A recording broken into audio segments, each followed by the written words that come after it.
দেখছেন তাদের সকলকে স্বাগত জানিয়ে শুরু করছি আমাদের আজকের পলিসি ক্যাফে।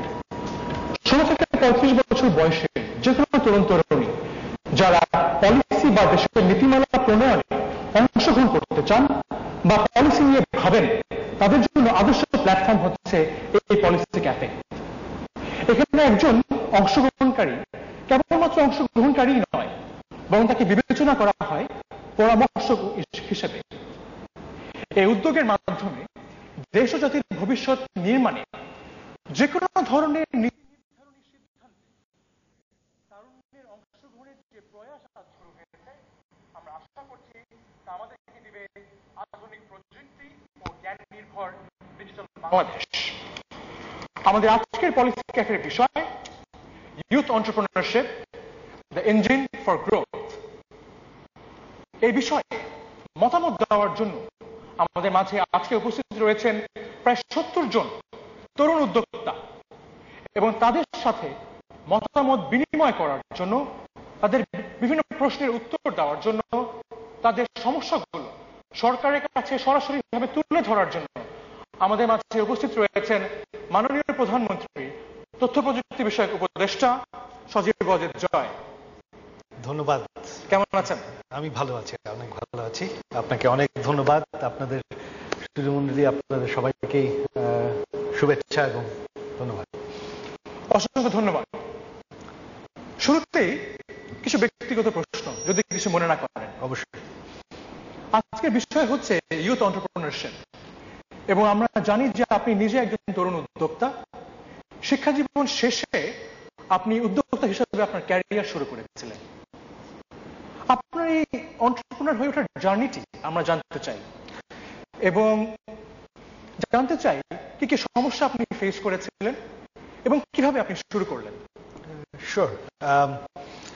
এখন আর হয়তো এখনো নিজেকে তরুণ উদ্যোক্তা ঠিক মনে করা যায় না, যেহেতু আমি বেশ অনেক বছর আগে আরম্ভ করেছিলাম।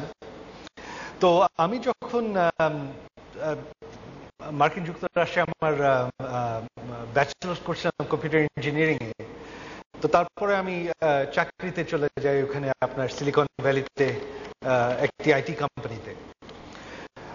সেটা ছিল আপনার লেট 1998-99 ও সময়।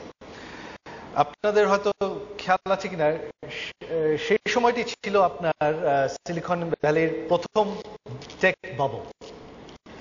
প্রচন্ড ভাবে নতুন নতুন কোম্পানি গড়ে উঠছিল, স্টার্ট আপ হচ্ছিল, প্রত্যেক দিন একটা না একটা করে নতুন স্টার্ট আপ হচ্ছিল। তো আমি আর আমার কিছু ফ্রেন্ড যারা আশেপাশে একসাথে চাকরি করতাম, প্রতিদিন অফিসের পর আমরা আড্ডা মারতাম। তখন আমরা বলতাম যে এই যে আরো অনেক ইয়াং ছেলে মেয়েরা তারা চাকরি ছেড়ে নিজেদের কোম্পানি করছে, আমরাও তো স্মার্ট, আমরা এটা কেন করতে পারি না। তো ওরকম আইডিয়া বানাতে বানাতে একদিন আমরা শুরু করলাম।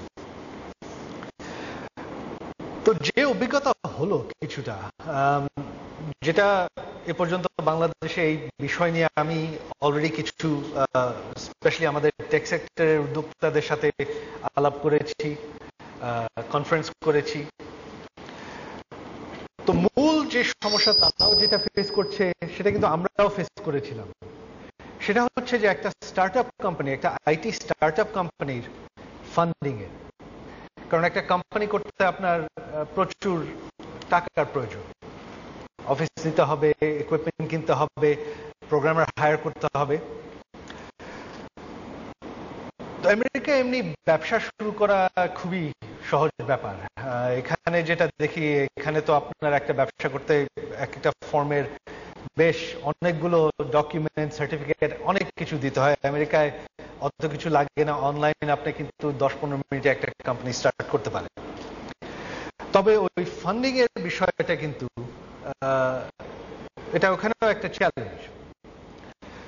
তো তখন আপনার যেটা আমরা দেখলাম যে আমেরিকায় সিলিকন ভ্যালিতে একটি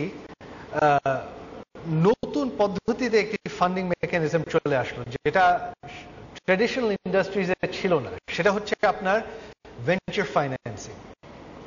তার মানে আপনার কারণ একটা স্টার্ট আপ কোম্পানি, ধরেন আপনি একটা ওয়েবসাইট করবেন বা একটা সফটওয়্যার বানাবেন, ডাইরেক্ট ব্যাংক থেকে কিন্তু আপনাকে লোন দেবে না, কারণ আপনার এটার কি মূল্য আছে, আপনার কোনো তো ইকুইপমেন্ট সেরকম নাই, কোনো ক্যাপিটাল নাই, কোনো কোল্যাটারাল নাই। যে প্রবলেম আপনারা আমি জানি বাংলাদেশে ফেস করছেন, একই প্রবলেম ছিল। তবে তখন ওখানে বের হলো যে ইন্ডিভিজুয়াল ইনভেস্টার্সরা আছে যারা আপনাকে টাকা দিবে আপনার কোম্পানির শেয়ার, যে কোম্পানি ভবিষ্যতে প্রফিট করবে সেই শেয়ার নেওয়ার জন্য। তো আমার মনে আছে আমরা এরকম অনেক ইনভেস্টরদের পিছনে দৌড়াতে দৌড়াতে আমাদের আইডিয়া নিয়ে শেষমেশ আমার এক বন্ধু, আমার এক পার্টনার, সে আমাকে একদিন কল করলো যে অনেকদিন পর যে প্রথম চেক পেয়েছি, সেই তার পকেটে সেই প্রথম চেক ইনভেস্টরের, সেখান থেকে আমার উদ্যোক্তার জার্নি শুরু। অসংখ্য ধন্যবাদ। আমরা বুঝলাম যে উদ্যোক্তা হওয়া কিন্তু সহজ নয়, এটি করতে যথেষ্ট সাহস প্রয়োজন, এবং আমরা আশা করছি সজীব জয় যে ব্যক্তিগত অভিজ্ঞতা শেয়ার করলেন তা অনুপ্রাণিত করবে হাজার হাজার তরুণ তরুণীকে যারা এরই মধ্যে উদ্যোক্তা হয়েছেন বা উদ্যোক্তা হওয়ার জন্য মনস্থির করেছেন বা উদ্যোক্তা হওয়ার জন্য সাহস সঞ্চয় করছেন। আমার দ্বিতীয় প্রশ্ন চলে যাবে আবার একইভাবে আপনার ব্যক্তিগত জীবনের অভিজ্ঞতা থেকে আমরা জানতে চাব যে আপনার সৌভাগ্য হয়েছে দেশে বিদেশে মাঠে ঘাটে অগণিত তরুণ উদ্যোক্তাদের সঙ্গে কথা বলার, কাজ করা। বর্তমান সরকারের যে রূপকল্প 2021 বা ভিশন 2021 রয়েছে তা অর্জনে এই সকল তরুণ উদ্যোক্তাগণ কিভাবে সহায়ক ভূমিকা পালন করতে পারে বলে আপনি মনে করছেন? আমি মনে করি যে আমাদের উদ্যোক্তারা, স্পেশালি তরুণ উদ্যোক্তারাই হচ্ছে they are the main drivers of the economy. তারাই হচ্ছে ইকোনমির ভবিষ্যৎ। কারণ আপনার যত বাণিজ্য বাড়বে, যত কমার্স বাড়বে, যত এন্টারপ্রেনারশিপ বাড়বে, ইকোনমি কিন্তু তত দ্রুত বাড়বে। তো তার জন্য আমরা ফোকাস দিয়েছি তাদের উপর, প্রাইভেট সেক্টরের উপর। আর যেহেতু আমাদের দেশের বেশিরভাগ সংখ্যেই পপুলেশন আমাদের তরুণ, আপনাদের উপরই কিন্তু আমাদের ভবিষ্যৎ অনেকটা নির্ভর করে।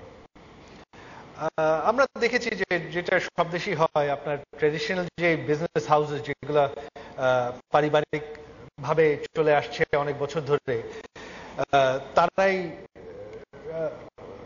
বেশিরভাগ ক্ষেত্রে আপনার ইকোনমিটাকে ড্রাইভ করে।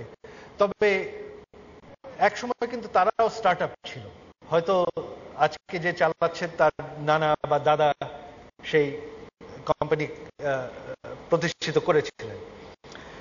আপনাদের মধ্যেও সেরকমই আছে কেউ যে আপনাদের আজকে যে কোম্পানি আপনারা শুরু করার চেষ্টা করছেন সেটা হয়তো আরো 20-30 বছর পরে গিয়ে বিরাট একটা গ্রুপ হয়ে দাঁড়াবে। আর আমি জানি এটা আপনাদেরও আশা, এটা আমাদেরও আশা, আমাদের সরকারও সেটা চায়। কারণ এটা যত বাড়বে আমাদের অর্থনীতি আরো শক্তিশালী হবে। আমরা আশা করি আমাদের প্রত্যেকটি স্টার্টআপ, না হলেও 80% স্টার্টআপও যেন কোনো না কোনো দিন 10 থেকে বা 20 বছর পরে এক একটি মাইক্রোসফট বা এক একটি অ্যাপেলে পরিণত হতে পারে। এবার চলে যাচ্ছি যে এই সকল তরুণ উদ্যোক্তাদেরকে সরকার কিভাবে সহায়তা করতে পারে, এবং তার জন্যই আমাদের আজকের এই আয়োজন। আমাদের এই আয়োজনকে আমরা বিভিন্ন সেগমেন্টে ভাগ করেছি, এবং আমাদের প্রথম সেগমেন্টই হলো regulatory framework and policy formulation for entrepreneurship growth. দেখে নিই আমাদের উপস্থিত দর্শকরা, যারা আমরা আগেই বলেছি 70 জন তরুণ উদ্যোক্তা এবং নীতি নির্ধারক আমাদের এখানে আজকে উপস্থিত রয়েছেন, তারা কি ভাবছেন। সুতরাং আপনারা যদি এই বিষয়ে regulatory framework and policy formulation for entrepreneurship growth এই বিষয়ে আপনাদের মতামত যদি আমাদের সঙ্গে শেয়ার করেন, আমরা অত্যন্ত উপকৃত হব। আপনারা হাত তুলে আপনাদের নাম এবং পরিচয় দিয়ে খুব সংক্ষেপে আপনাদের প্রশ্ন বা মতামত তুলে ধরবেন। আমি আমাদের ভলান্টিয়ারদেরকে অনুরোধ করছি দর্শকদের সাথে চলে যাওয়ার জন্য। ধন্যবাদ। আমি জাফর শাফি, সিঙ্গুলারিটি লিমিটেডের কো-ফাউন্ডার বলছি। আমার আসলে প্রশ্নটা ছিল পেটেন্ট নিয়ে, ইন্টেলেকচুয়াল প্রপার্টি নিয়ে। আমরা আসলে যারা সফটওয়্যার ইন্ডাস্ট্রি বা হার্ডওয়্যার ইন্ডাস্ট্রিতে কাজ করি তাদের মূলত এই সমস্যাটা খুব পোহাতে হয় যে আমাদের যে পেটেন্ট অ্যাক্টটি আছে, patent and designs act 1911, that was formed অনেক আগের কথা, কিন্তু তার পরবর্তীতে এটা কোনো অ্যামেন্ডমেন্ট করা হয়নি। তো এখানে কিছু ব্যাপারে খুব খোলা এবং ধোঁয়াশা দেখা যায়, যার কারণে আমরা আসলে পুরোপুরি সুবিধাটা নিতে পারি না।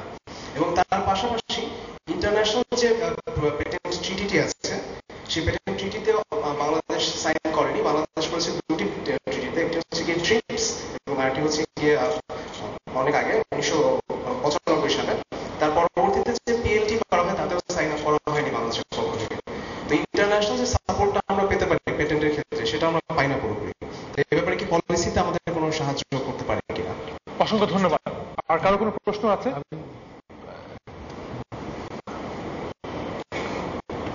পেটেন্ট সম্বন্ধে কি একটু বললেন? আমরা প্রথমে 2-3টি মতামত বা প্রশ্ন নিয়ে নিব, তারপর আমরা আমাদের অতিথির কাছে আবার ফেরত আসবো। আমি মোহাম্মদ রকিবুল আমিন, আমার প্রতিষ্ঠানের নাম একেশিয়া গার্ডেন ইন্ডাস্ট্রি। আমি আমার মতামত এবং প্রশ্নের যেটি হচ্ছে, সমগ্র ওয়ার্ল্ডে এখন ক্লাইমেট চেঞ্জ নিয়ে ব্যাপক আলোড়ন চলছে যে আমরা কিভাবে এই সমস্যা থেকে বের হয়ে আসতে পারি। আমার দৃষ্টিটা সেখানেই, বাংলাদেশে পরিবেশগত এবং পরিবেশ বান্ধব বিষয়গুলো নিয়ে আমি কাজ করতেছি। এবং আমার যে ইন্ডাস্ট্রি একেশিয়া গার্ডেন ইন্ডাস্ট্রি, বাংলাদেশে আসলে গতানুগতিক নার্সারি এবং এই সমস্ত বিষয়গুলো আছে, কিন্তু গার্ডেন ইন্ডাস্ট্রির কোনো কনসেপ্ট বাংলাদেশে নাই। তো আমি চাচ্ছি যে এই বিষয়ে যদি সরকার নির্দিষ্ট কোনো পলিসি মেকিং করে, সেক্ষেত্রে আমাদের ক্লাইমেট চেঞ্জের ক্ষেত্রে এবং পরিবেশগত সুরক্ষার ক্ষেত্রে আমার যেটি ধারণা যে এটি অনেক ভালো একটি ভূমিকা রাখতে পারে। অসংখ্য ধন্যবাদ আপনাকে। আর কারোর কোনো প্রশ্ন বা মতামত যদি থেকে থাকে, আমাদের ভলান্টিয়ার যদি চলে যান। আবারও বলেছি, যত ভূমিকা সংক্ষিপ্ত করা যায় ততই মঙ্গল। হ্যালো, আমি সাইফুল ইউনিভার্সিটি থেকে। আমরা জানি যে বাংলাদেশে আপনার সার্ভিস অ্যাপ্লিকেশন ফান্ড নামে একটা ফান্ড ক্রিয়েশন হয়েছে এবং টেলিকম অপারেটর 2011 নভেম্বর থেকে এই ফান্ডে 1% হারে পয়সা দিচ্ছে। তো আমি পার্টিকুলারলি জানি একটা অপারেটর 213 কোটি টাকার মতো এই ফান্ডে অলরেডি জমা দিয়েছে এবং এই ফান্ডের এখনকার পর্যন্ত ভলিউম হচ্ছে 500 কোটি টাকার উপরে। এখন আমার প্রশ্ন হচ্ছে যে সার্ভিস অ্যাপ্লিকেশন ফান্ড যে টাকাটা সরকারের খাতায় জমা হচ্ছে, সেটার ব্যাপারে সরকারের কোনো নীতিমালা তৈরি করার ইচ্ছা আছে কিনা বা কোনো নীতিমালার চিন্তা করছে কিনা? কারণ এই ফান্ড দিয়ে আমি মনে করি পার্টিকুলারলি ইয়াং এন্টারপ্রেনারশিপ করা সম্ভব এবং এই ফান্ড দিয়ে হিউজ এমপ্লয়মেন্ট জেনারেশন সম্ভব on particularly broadband, mobile broadband সার্ভিসের আওতায়। অসংখ্য ধন্যবাদ। আর কোনো প্রশ্ন নেওয়ার আগে আমরা চলে যেতে চাই আমাদের অতিথির কাছে। আপনাদের অসংখ্য ধন্যবাদ। তো প্রথমে শুরুতে একটু বলে নিতে চাই যে আমার খুবই ভালো লাগছে আপনাদের একটু দ্রুত আপনাদের প্রশ্নতে যেতে পেরেছি। এখানে একটি কথা বলবো যে আপনারা জানেন আমার এক্সপার্টিজ মেইনলি আপনার আইটি নিয়ে, তথ্য প্রযুক্তি। এই টপিকটা আমরা নিয়েছি কারণ এই বিষয়টি বারবার এসেছে আমাদের আইটি সেক্টরের ক্ষেত্রেও এবং আমার নিজেরও বেশ ব্যক্তিগত অভিজ্ঞতা আছে। তবে আবার সরকারি দিক দিয়ে যে কোথায় কি হচ্ছে, কোন পলিসি হচ্ছে, আমার সবকিছু সম্পূর্ণ জানা নেই এই কমার্স, ফাইন্যান্স এসব পলিসিতে। তার জন্যই আমি আজকে আপনাদের কাছ থেকে জানতে চাই যে আপনাদের সমস্যা কি। আর আমাদের এখানে সরকারের প্রতিনিধিরাও আছেন যারা পলিসি নিয়ে কাজ করেন, হয়তো তারাও একটু জবাব দিতে পারবেন। তাতে আমিও জানতে পারবো। আর আমি চাই এই পলিসি ক্যাফের উদ্দেশ্য হলো যে আপনাদের সাথে বসে সমস্যাগুলো জানা, যাতে আমরা সেই সমস্যাগুলো সমাধান করতে পারি। তো সেটা বলে আমি আপনাদের প্রশ্নের নিয়ে কিছু আলাপ করতে চাই। যে আপনি যে বললেন প্যাটেন্টসের, হ্যাঁ, আমাদের একটা উদ্যোগ আছে আমি যতদূর জানি, প্যাটেন্ট ল অ্যামেন্ড করা। তো ওটার কাজ অনেকদিন ধরেই চলছে, ওটা এখনো পূরণ হয়নি কেন আমি সঠিক জানি না। আমরা অবশ্যই চাই যে আমাদের প্যাটেন্ট ল আপডেট হোক, আমরা চাই এই আন্তর্জাতিক ট্রিটিগুলো সই করতে। তো ওটা ঠিক কোন পর্যায়ে আছে কাজ আমি জানি গত 5 বছর ধরেই চলছিল, তবে কোন পর্যায়ে ঠিক সঠিক আছে আমার সেটা জানা নেই। তবে এটা আমাদের সরকারের সম্পূর্ণ উদ্দেশ্য আছে এটা কমপ্লিট করার। তো আমি আমার একটু খোঁজ নিয়ে দেখতে হবে, যেহেতু আইটি সেক্টরের জন্য এটা খুবই গুরুত্বপূর্ণ একটি বিষয়। তার সাথে সাথে আরো একটি বিষয় আছে এখানে, সেটা হচ্ছে যে আন্তর্জাতিক মানে যেটা আমরা দেখছি যে প্যাটেন্ট ল কিন্তু স্পেশালি আইটি সেক্টরে এটা কিন্তু বেশ এখন অ্যাবিউজড হচ্ছে। আপনার স্পেশালি আপনার মার্কিন যুক্তরাষ্ট্রে প্যাটেন্ট একটা বিশাল প্রবলেম হয়ে গেছে, কারণ আমেরিকা এবং ইউরোপের মধ্যে প্যাটেন্ট লতে বেশ অনেকখানি পার্থক্য আছে। আমেরিকায় প্যাটেন্ট পাওয়া অত্যন্ত সহজ, যে কোনো একটা আইডিয়া করলেই ওটাকে আপনি লিখে দিলেই প্যাটেন্ট হয়ে যায়।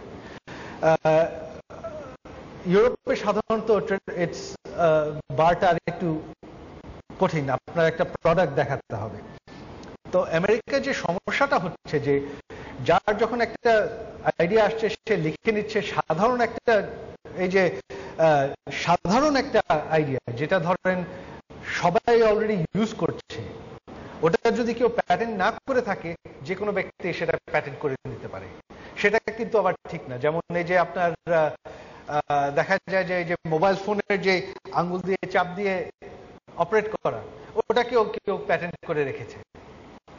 তবে এটা তো অসাধারণ কিছু না, এটা তো কোনো আবিষ্কার না।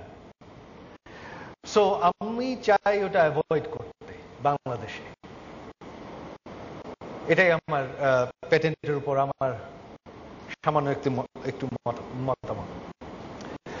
ক্লাইমেট চেঞ্জ দিয়ে আমাদের সরকারের অবশ্যই গুরুত্ব আছে। ক্লাইমেট চেঞ্জের উপর আমরা এখানে অনেক গুরুত্ব দিয়েছি, চাপ দিয়েছি। আপনারা জানেন যে আমাদের সরকারের পলিসি ক্ষেত্রেও আমরা অনেক পলিসি চেঞ্জ করেছি পরিবেশ রক্ষার জন্য। এই যে এবং কি ধরেন ঢাকা শহরে এই যে যখন বিল্ডিং করা হয় ওই জায়গা বাড়িয়ে ওখানে গাছপালা রাখতে হবে, বাগান রাখতে হবে, এই রিকোয়ারমেন্ট আমরাই করেছি। আমাদের আওয়ামী লীগ সরকার, এটা অনেকেই জানে না, আওয়ামী লীগ সরকার যখন প্রথমবার ক্ষমতায় থাকে, যখন ওই ঢাকার সৌন্দর্যের পরিকল্পনা আমরা নেই, আমাদের পরিকল্পনায় ছিল যে প্রতিটি রাস্তার সাইড দিয়ে গাছ থাকবে, মাঝখান দিয়ে ডিভাইডারে গাছ থাকবে, সৌন্দর্য থাকবে, গ্রিনারি আমরা অত্যন্ত গুরুত্বপূর্ণ মনে করি। তার সঙ্গে সঙ্গে এই যে আপনাদের যে নদী নালা খাল ওগুলোকে রক্ষা করা হবে, দখল করা হবে না, এগুলো ছিল আমাদের পলিসি। তবে খুবই দুঃখের বিষয় যে আমাদের সরকারের পরে সরকার তারা এগুলো রক্ষা করলো না। তখনই কিন্তু এই যে আপনারা দেখছেন যে এই যে অনেক গ্রিনারি তুলে ফেলা হলো, রাস্তার মাঝখান দিয়ে ডিভাইডার তুলে ফেলা হলো, পাশ দিয়ে গাছপালা তুলে ফেলা হলো, ওগুলো তারপরেই হয়েছে। এগুলো আমরা অন্যান্য দেশের ক্ষেত্রেও দেখি। আপনারা যদি সৌভাগ্য হয়, আপনারা যদি ছবিতে দেখতে পারেন, আমি বলবো আপনাদের পার্থক্য করতে আমেরিকার 2টি শহর, একটি হচ্ছে আপনার ওয়াশিংটন ডিসি যেখানে আমি থাকি, আর একটি হচ্ছে নিউ ইয়র্ক। সবাই তো নিউ ইয়র্কের অনেক প্রশংসা শোনেন, খুবই ফুর্তির শহর, মজার শহর। তবে আমার কিন্তু নিউ ইয়র্ক একদম পছন্দ হয় না, কারণ নিউ ইয়র্কে আপনার গাছপালা বলতে একদম নেই। ওই সাজানো 2-1টা পার্ক রেখেছে, তাছাড়া নিউ ইয়র্কে আপনার রাস্তাঘাটে কোনো গাছপালা নেই, কোনো গাছপালা নেই, সব সিমেন্ট আর সিমেন্ট, একদম দেখতে বিচ্ছিরি লাগে। তবে ওয়াশিংটনে যেমন গাছপালা রেখেছে, সৌন্দর্য রেখেছে, এটাই আমরা চাই যে বাংলাদেশে হোক। আর শেষমেশ যে ইউনিভার্সাল সার্ভিস ফান্ড নিয়ে যে প্রশ্নটি তুললেন আপনি, এই ফান্ডটা কিন্তু আমরা একটি উদ্দেশ্যমূলক ভাবে এই ফান্ডটা আমরা প্রতিষ্ঠিত করেছি। হ্যাঁ, এটা এই সাজেশনটি অনেকবারই এসেছে যে এই ফান্ডটি ব্যবহার করা হোক এন্টারপ্রেনারশিপের জন্য। তবে এই ফান্ডটাকে কিন্তু বানানোই হয়েছে শুধুমাত্র আমাদের এডুকেশন সেক্টরের জন্য। আমাদের পরিকল্পনা হলো যে আমরা বাংলাদেশের প্রতিটি স্কুলে একটি করে কম্পিউটার ল্যাব বানাবো। আমাদের পরিকল্পনা হলো যে আমরা একদম গ্র্যাজুয়েট লেভেল পর্যন্ত বিনামূল্যে শিক্ষা দেব সবাইকে এ পর্যন্ত। আর আমাদের উদ্দেশ্য হলো যে আপনার যেটা বলা হয় এইচএসসি লেভেল পর্যন্ত আপনার 100% এনরোলমেন্ট আমরা নিশ্চিত করব। তো এ পর্যন্ত আমাদের সরকার, আপনারা জানেন যে এডুকেশন সেক্টরে শিক্ষার ক্ষেত্রে আমরা যে পরিমাণ এগিয়ে এসেছি, যে গতিতে এগিয়ে এসেছি, এটা বিশ্বের অন্য কোনো দেশ পারেনি ইতিহাসে। আমরা এখন যেখানে আমাদের এনরোলমেন্ট, প্রাইমারি এনরোলমেন্ট খুবই কম ছিল, এখন আমরা কিন্তু 100% প্রাইমারি এনরোলমেন্টে আছি বাংলাদেশে। 100% গত 5 বছরে হয়েছে এটা, তার আগে হয়নি। আমরা 100% মেয়েদের প্রাইমারি এনরোলমেন্ট এনশোর করেছি বাংলাদেশে, যেটা সাউথ এশিয়ায় কোনো দেশ পারেনি। আমরা বিশ্বে একটি মাত্র দেশ, একটি মাত্র, যে প্রতিটি বছর স্কুলের প্রতিটি ছাত্রছাত্রীদের বিনামূল্যে বই দেয়। সংখ্যাটি আমার ঠিক খেয়াল নেই, তবে একটি এমন অসাধারণ একটি সংখ্যার বই আমরা বিতরণ করি, এটা বিশ্বের ইতিহাসে বিশ্বের কোনো দেশ কোনো দিন পারেনি। এটা আমাদের বাংলাদেশ আওয়ামী লীগ সরকার গত 5 বছরে করেছে, এভরি ইয়ার, প্রত্যেক বছর। তো এটাকে আমরা এগিয়ে নিয়ে যেতে চাই, তার জন্য আমাদের ফান্ডস দরকার। তার জন্য এই ফান্ডসটাকে টার্গেট করা হয়েছে, যেটাকে আমরা আরো গুরুত্বপূর্ণ মনে করি। সো আই এম সরি, ওটা প্রবাবলি সম্ভব হবে না। অকপটে তিনি বলে যাচ্ছেন আপনাদের সমস্যার সমাধান দেওয়ার চেষ্টা করছেন এবং চেষ্টা করছেন যে সমস্যাগুলো তুলে ধরার জন্য, যাতে এর মাধ্যমে আমাদের যারা নীতি নির্ধারক রয়েছেন তারা এই বিষয়গুলোকে বিবেচনায় রাখতে পারেন এবং সেই বিষয়ে পদক্ষেপ নিতে পারেন। দর্শকদের প্রশ্ন আমরা আরো নিচ্ছি, বা তার আগে আমাদের পলিসি নিয়ে কাজ করছেন এমন একজন এক্সপার্ট আমাদের মাঝে রয়েছেন, আর তিনি হলেন Ferdousa Begum, CEO BUILD. BUILD হচ্ছে পাবলিক প্রাইভেট ডায়ালগ প্ল্যাটফর্ম। আমরা আরো বিস্তারিত শুনবো তার কাছ থেকে। Thank you. আমি এখানে একটু কথা বলার সুযোগ পেয়ে খুবই, আমার কাছে খুব ভালো লাগছে এবং খুব চমৎকার কথাগুলো কোয়েশ্চেন এসেছে। আমার একটু সুযোগ হয়েছে এটার উপরে কিছু বলার জন্য। শুরুতেই আমি একটু বিল্ড সম্পর্কে একটু বলি। বিল্ড হচ্ছে business initiative lead in development. এটা একটা পাবলিক প্রাইভেট ডায়ালগ প্ল্যাটফর্ম, এটা আপনি অলরেডি বলেছেন। এটা হচ্ছে বাংলাদেশে ম্যাক্রো পলিসিটা কিন্তু সমস্ত ওয়ার্ল্ড ওয়াইড অ্যাপ্রিসিয়েটেড হয়েছে। তো আমরা যেটা দেখেছি যে ম্যাক্রো পলিসিগুলো যখন মাইক্রোতে ট্রান্সলেটেড হয়, তখন সেখানে একটা পলিসি গ্যাপস দেখা যায় কোনো কোনো ক্ষেত্রে। আমরা ওইগুলোকে ব্রিজ করার জন্য পলিসি প্রসেস রিইঞ্জিনিয়ারিং করে থাকি, সে ব্যাপারে রিসার্চ আর অ্যাডভোকেসি করি, এবং তাতে করে যেটা হয় ইমপ্লিমেন্টেশনটা ভালো হবে, কস্ট অফ ডুইং বিজনেস কমে আসবে এবং প্রাইভেট সেক্টর এই পলিসি থেকে বেনিফিট পেতে পারবে। এটাই হচ্ছে আমাদের এই অর্গানাইজেশনটার একটু সংক্ষিপ্ত এটার অবজেক্টিভসটা। Now coming to the point, যে ইস্যুটা এখানে এসেছিল, একজন একটা প্রশ্ন করেছিল in regard to the patent. সত্যিকারের এটা সত্যি কথাই যে বাংলাদেশের পেটেন্ট লটা দীর্ঘদিনের পুরনো, প্রায় 100 বছরের পুরনো পেটেন্ট ল আমাদের এখনো, বাট এটা কিন্তু যথেষ্ট কাজ হয়েছে। এটা একটা পর্যায়ে, এমন একটা পর্যায়ে আছে যেটা এটা মানে পলিসিটা লটা ফাইনালাইজ হয়ে যাবে। বাট একটা সুখের কথা হচ্ছে এটা একটা আইপি পলিসি হচ্ছে বাংলাদেশে, that means intellectual property policy. এইটার মেইন অবজেক্টিভসটাই হচ্ছে বাংলাদেশে কি করে ইনোভেটিভ একটা ইকোনমির দিকে আমরা যেতে পারি, বিকজ আমাদের যে 2021 এর যে টার্গেট, সেই অ্যাচিভমেন্টে আমাদের যেতে হলে আমাদের কিন্তু ইনোভেটিভ ইনিশিয়েটিভ গুলোকে এনকারেজ করতে হবে। সো ওই আইপি পলিসিটার মেইন থ্রাস্টটাই হচ্ছে যে কি করে আমরা একটা ইনোভেটিভ ইকোনমিতে ট্রান্সফর্ম করতে পারি এবং আইপি কে কি করে একটা টুলস হিসাবে, ন্যাশনাল ইকোনমিক ডেভেলপমেন্টের টুলস হিসাবে আমরা এটাকে পেতে পারি। এটা হচ্ছে এটা। বাট লেট মি জাস্ট আপনি যদি খুব 30 সেকেন্ডের মধ্যে আপনার বক্তব্য শেষ করেন। এটা শেষ করছি, সেটা হচ্ছে যে কিন্তু আইটির ক্ষেত্রে যেটা, এটার সাথে কিন্তু রেলিভেন্সটা কপিরাইটের বেশি। বাংলাদেশে একটা চমৎকার কপিরাইট ল আছে, এন্ড এই কপিরাইট লতে কিন্তু আইটির ইস্যুটাকে কেউ যদি সফটওয়্যার হয় বা সফটওয়্যার ইস্যুতে যেতে চায়, এটাকে ভলান্টারি রাখা হয়েছে। বাট স্টিল একজন আইটি অন্টারপ্রেনিয়র কিন্তু এই সুযোগটা নিতে পারে। এই সুযোগটা কিন্তু অলরেডি এখনো অ্যাভেলেবল আছে। আরেকটা পয়েন্ট আমি একটু অ্যাড করতে চাই, মিস্টার সজীব যে কথাটা বলেছেন, ভেঞ্চার ক্যাপিটালের ইস্যুটার ব্যাপারে আমি একটু বলতে চাচ্ছি। বাংলাদেশে একটা অন্টারপ্রেনিয়র সিকিউরিটি ফান্ড অ্যাভেলেবল আছে এবং সেটার উপর আমাদের অর্গানাইজেশন একটা কাজ করেছিলাম। সেখানে একটা চমৎকার কাজ হয়েছে, সেটা হচ্ছে ওইখানে বলা আছে একটা আইটি কোম্পানির যে আইপি অ্যাসেট, সেই অ্যাসেটের 5% পর্যন্ত সে এভেল করতে পারে আইপি অ্যাসেট হিসাবে। আমরা সেটাকে বাড়ানোর জন্য 15% বাড়ানোর জন্য বলেছিলাম। এটাকে এখন 10% করার জন্য অলরেডি তারা এগ্রি করেছে ইন প্রিন্সিপাল, এন্ড প্রবাবলি এটা ইমপ্লিমেন্টেশনে আসবে।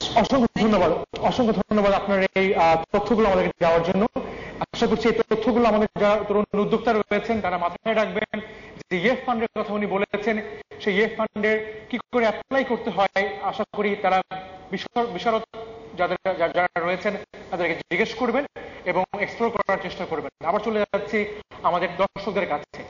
আর যদি তার আগে আমার একটি ছোট প্রশ্ন আসে আপনার কাছে, যেটা আমিও একটু কিউরিয়াস যে আমরা এটা কিভাবে করব। এটা আমিও একটু চিন্তা ভাবনা করছি যে এই যে ধরেন আইপি যে ভ্যালুয়েশনটা করব, যে 10% তারা পাবে, ওটা কিভাবে হবে?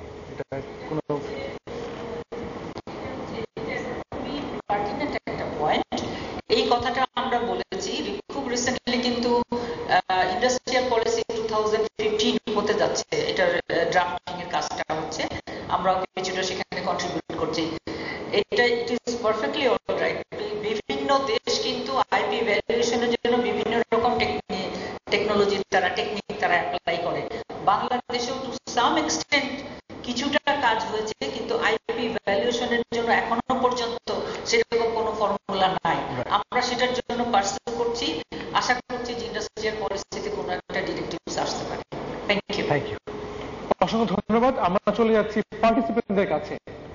আপনারা যদি হাত তুলে আপনাদের প্রশ্নটি করেন। জি স্যার, আমি আব্দুল মান্নান, আমি একজন ইউআইসি উদ্যোক্তা। আমি নরসিংদী জেলা থেকে আসছি আর কি এখানে। আপনি জানেন যে দেশের 4,500 ইউনিয়নে 9,000-এর বেশি উদ্যোক্তা ইউনিয়ন তথ্য সেবা কেন্দ্রে একযোগে কাজ করে যাচ্ছে। তো আমাদের জন্য এরকম কোন সরকারি নীতিমালা তৈরি করা যায় কিনা, যার ফলে আমরা আমাদের এই এন্টারপ্রেনারশিপটাকে আরো দ্রুত এগিয়ে নিয়ে যেতে পারি সামনের দিকে, এবং এই নীতিমালার কারণে যাতে কোনো সময় চেয়ারম্যান এবং মেম্বার বদল হলে আমাদের যাতে পরিবর্তন না করতে পারে। আমরা বুঝতে পেরেছি। অসংখ্য ধন্যবাদ আপনার প্রশ্নটি সংক্ষেপে করার জন্য। আর কোনো প্রশ্ন আছে এখানে? আমি ফরহাদ, আমার বিষয়টি হচ্ছে আমরা যে ইন্টারনেট প্রোটোকল যেটা আইপি দেখি, তার ইনফরমেশন ফেসিং মানে রাইট ইনফরমেশন আমরা পাচ্ছি কিনা। ইন্টারনেট ছড়িয়ে যাওয়ার সাথে সাথে আমরা দেখতে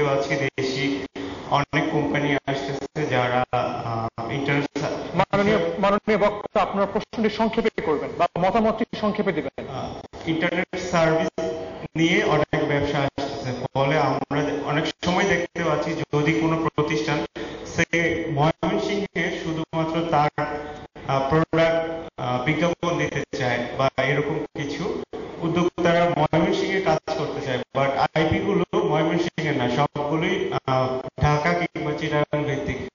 এরকম যারা আইএসপি তারা যদি সঠিক ইনফরমেশন মেনটেন করে বা যদি কোনো পলিসি তৈরি করা হয়, সেই ক্ষেত্রে প্রতিটা বিভাগে এবং জেলা পর্যায়ে উদ্যোক্তা তৈরি হবে এবং ইন্টারনেট ভিত্তিক ব্যবসাগুলো এগিয়ে যাবে। আমরা বুঝতে পেরেছি, অসংখ্য ধন্যবাদ।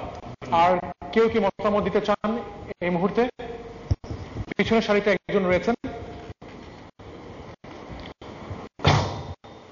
আসসালামু আলাইকুম। আমি রেডওয়ান ভার্মি কম্পোস্ট কেঁচো নিয়ে কাজ করি।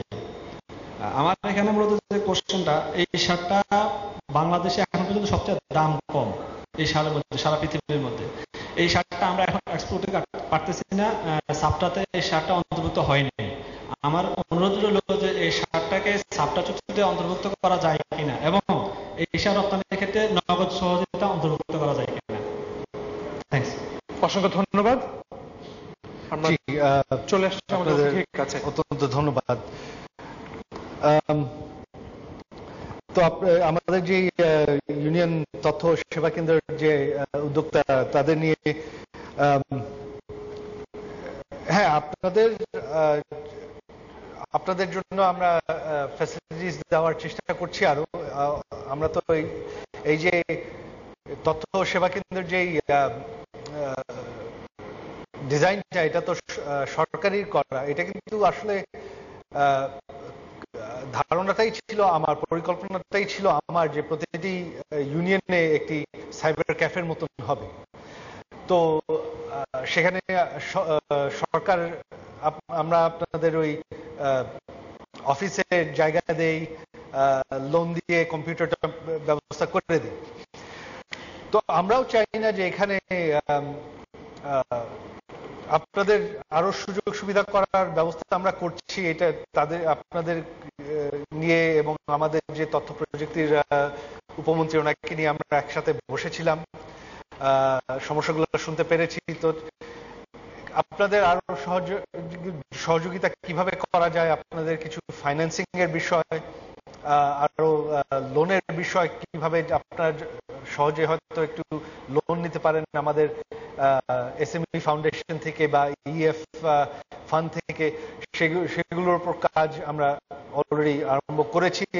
আমরা দেখছি এটা কিভাবে করা যায়। তাছাড়া রাজনৈতিক বিষয়ে যে এখন চেয়ারম্যান বদলালে কি হবে না হবে, এটা আমাদের আশা আছে যে এখানে কোনো ইম্প্যাক্ট হবে না, কারণ আপনারা হচ্ছেন উদ্যোক্তা। একবার যখন আপনারা ওখানে ব্যবসা প্রতিষ্ঠিত করে ফেলেছেন, আপনাদেরকে তো তারা অত সহজে সরাতে পারবে না, কারণ আপনাদের একটা বেস হয়ে আসছে এখানে। এটা আমরা যতদূর পারি আমরা নিশ্চিত করব। অবশ্য মানে আওয়ামী লীগ সরকার যতদিন আছে সেটা আমরা নিশ্চিত করতে পারি, অন্য সরকার আসলে কি হবে সেটা তো আমি বলতে পারছি না, বাট যতদিন আওয়ামী লীগ সরকার আছে আপনাদের এটা আমরা নিশ্চিত করব, এটা নিয়ে আপনাদের কোনো চিন্তা করা লাগবে না। ইন্টারনেট সার্ভিস আইপি লোকেশন নিয়ে, হ্যাঁ এটা একটা আমি যতদূর শুনছি একটু সমস্যা হয়ে দাঁড়াচ্ছে বাংলাদেশে, কারণ আমাদের বেশিরভাগ আইএসপি ঢাকা বেসড। তো তাদের যখন ওই আইএসপি লোকেশন সার্ভিস আমাদের এখানে সেভাবে আরম্ভ হয়নি, তো এটা একটু পরীক্ষা করে দেখতে হবে যে এটা কিভাবে সমাধান করা যায়। এটা কারণ বেসিক্যালি আপনার যখন যারা ধরেন নেটওয়ার্ক বানায়, তাদের নিয়ম হলো যে তাদের ইকুইপমেন্ট রাউটারের মধ্যেই ওই লোকেশন দেওয়া থাকবে, যাতে এটা কিন্তু ইন্টারনেটে একদম অটোমেটিক হয়ে যায়। তবে ওই সেটআপটা যদি ঠিক মতো না করা হয়, তখন এই সমস্যাটা দাঁড়ায়। তার মানে যেটা বোঝা যাচ্ছে যে ওই সেটআপটাই ঠিক মতন হচ্ছে না। তো এই পলিসি আমাদের এখানে কোনো, বাস্তব কথা হচ্ছে আমাদের এইটা নিয়ে কোনো পলিসি নাই। তো আমি এই ইনফরমেশন আপনাদের কাছে পেয়ে এটা আমি অবশ্যই আলাপ করব, আমাদের মন্ত্রণালয়ে নিয়ে যাব, তারপর আমরা দেখব এটা কি করা যায়। আর এখানে একটা আপনাকে খুবই ভালো সময় এই বিষয়টি তুলেছেন, কারণ আমি কিন্তু আগামীতে এই সপ্তাহখানেকের মধ্যেই বসছি আমাদের যত ইন্টারনেট সার্ভিস প্রোভাইডাররা আছে পুরো আপনার সার্ভিস চ্যানেল মানে চেইনে, সার্ভিস ভ্যালু চেইনে যারাই আছে তাদের সবাইকে নিয়ে আমি বসছি, যেমন mobile operator, IIG, NDTN operator, BTCL, submarine cable limited এবং আইএসপি অ্যাসোসিয়েশন, তাদের সবাইকে নিয়ে আমি এবং আমাদের মাননীয় টেলিযোগাযোগ মন্ত্রী ওনার সাথে বসার আমাদের পরিকল্পনা আছে এই সপ্তাহখানেকের মধ্যেই। আমরা এখানে বেশ কয়েকটি সমস্যা, জটিলতা দেখা যাচ্ছে, এগুলো সমাধান করার চেষ্টা করব। তো সেখানে আমি এই বিষয়টি তুলব। আর লাস্ট যে সারের কথা যে আপনি তুললেন,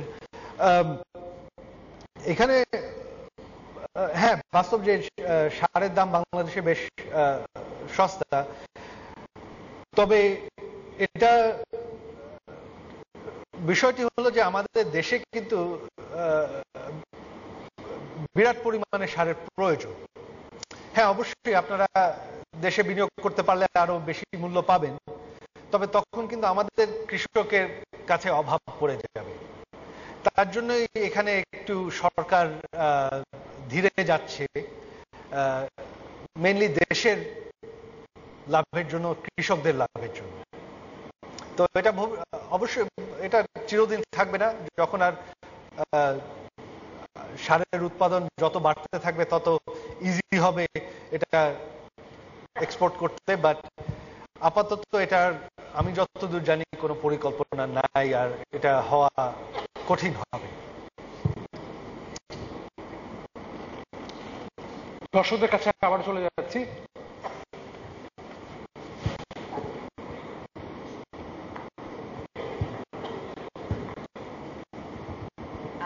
Good afternoon. I'm Sarah Kamal from JCI Bangladesh. What I would like to know is, since 65% of the population is youth, so is there any plan to formulate where the young entrepreneurs will get some sort of support, or there will be some sort of quota which they will get in order to develop their business?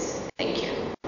অসংখ্য ধন্যবাদ। আমার মনে হয় আর কোনো প্রশ্ন নেওয়ার আগে খুব চমৎকার একটি পয়েন্ট আপনি তুলে ধরেছেন, ইউথ এন্টারপ্রেনারশিপ পলিসি বা ইউথ এন্টারপ্রেনারশিপ ফ্রেন্ডলি পলিসি করা যায় কিনা, যদি আমাদের অতিথি। হ্যাঁ অবশ্যই, আমাদের এ পর্যন্ত ধরেন যে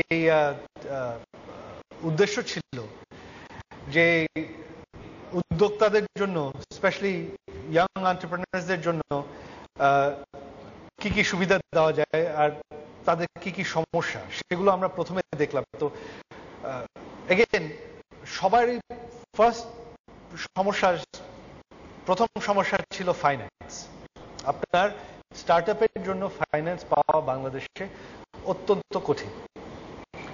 তো আমাদের সরকার গত 5 বছরেই আমরা কয়েকটি ফান্ড এস্টাবলিশ করলাম। একটি ছিল আমাদের যে ইএফ ফান্ড, এটা পুরো ব্যাখ্যাটা আমার নাই, বাট এটা বাংলাদেশ ব্যাংক থেকে করা ইএফ ফান্ড ফর স্টার্টআপস, আপনার স্পেশালি টেকনোলজি স্টার্টআপস। তারপর আমাদের এসএমই ফাউন্ডেশন থেকে বোধহয় কতখানি 9% ইন্টারেস্ট রেটে লোন দেওয়া হচ্ছে।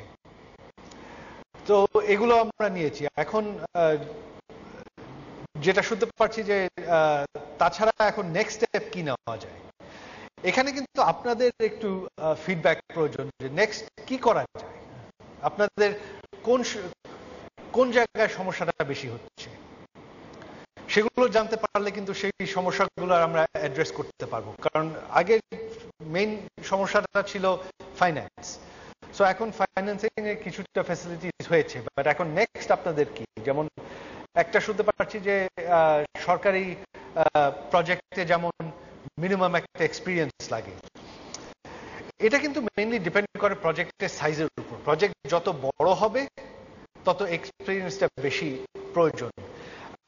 আনফর্চুনেটলি এটার কমানোর কোনো স্কোপ নাই, কারণ বড় প্রজেক্ট ইনএক্সপিরিয়েন্স কোম্পানিকে দিতে গেলে এটা একটা বিরাট রিস্ক হয়ে যায়। তবে যদি আমি এটা জানি না যে স্মল প্রজেক্টে এরকম রিকোয়ারমেন্ট কতটুকু আছে। এটা আমাদের সরকার কিন্তু লাস্ট টার্ম আমরা এটা রিল্যাক্স করেছিলাম। আমার জানা মতো স্পেশালি বিলো সার্টেন সাইজ আপনার প্রজেক্টে আগে ছিল বোধহয় 10-15 বছরের এক্সপিরিয়েন্স, ওটা আমরা অনেক কমিয়ে এনেছিলাম। বাট এটা হয়তো ছোট প্রজেক্টের জন্য আরো কমানো যাবে, তো এটা আমি অবশ্যই দেখব। সমস্যার কথা আমরা জানতে চাচ্ছি আপনাদের কাছ থেকে। পার্টিসিপেন্ট, আসসালামু আলাইকুম, আমি মিশারুল ইসলাম, সিঙ্গুলারিটি লিমিটেডের কো-ফাউন্ডার। বেসিক্যালি আমার কোয়েশ্চেনটা ছিল স্টার্টআপ ফাইন্যান্সিং এর একটা মডেল নিয়ে। I was talking about, I am going to talk about the .com bubble. আপনি যেহেতু সিলিকন ভ্যালিতে লেট 90s এ ছিলেন, সেহেতু I think you know about this. ওই টাইমে অনেক স্টার্টআপ কোম্পানি লাইক সিসকো, অ্যামাজনকে দেখা গিয়েছে যে তারা স্টার্টআপে লাইক ন্যাসড্যাক বা বিভিন্ন স্টক এক্সচেঞ্জে তারা basically they went as a startup to raise the fund from the public. They introduced the IPO there. So will government actually introduce something for the entrepreneurs in our own country so that we can go in our stock exchange and raise money from the people? Thank you. Absolutely, in fact এটা কিন্তু আমি করার চেষ্টা করছি। এই বিষয় নিয়ে আমি অনেক আলাপ করেছি। আমাদের এটাই আমি দেখছি যে একটা মূল সমস্যা দাঁড়াচ্ছে আইটি, স্পেশালি আইটি সেক্টরে এবং আপনার হাইটেক বলেন বা স্মল বিজনেসে। আমি এই বিষয়টি কিছুটা স্টাডি করেছি, আর আমি আশ্চর্য হলাম দেখে যে এখানে আমাদের আইপিও করতে হলে একটা মিনিমাম একটা পেড আপ ক্যাপিটাল থাকতে হবে। তো এখানে একটু আমার অভিজ্ঞতা বলে নেই।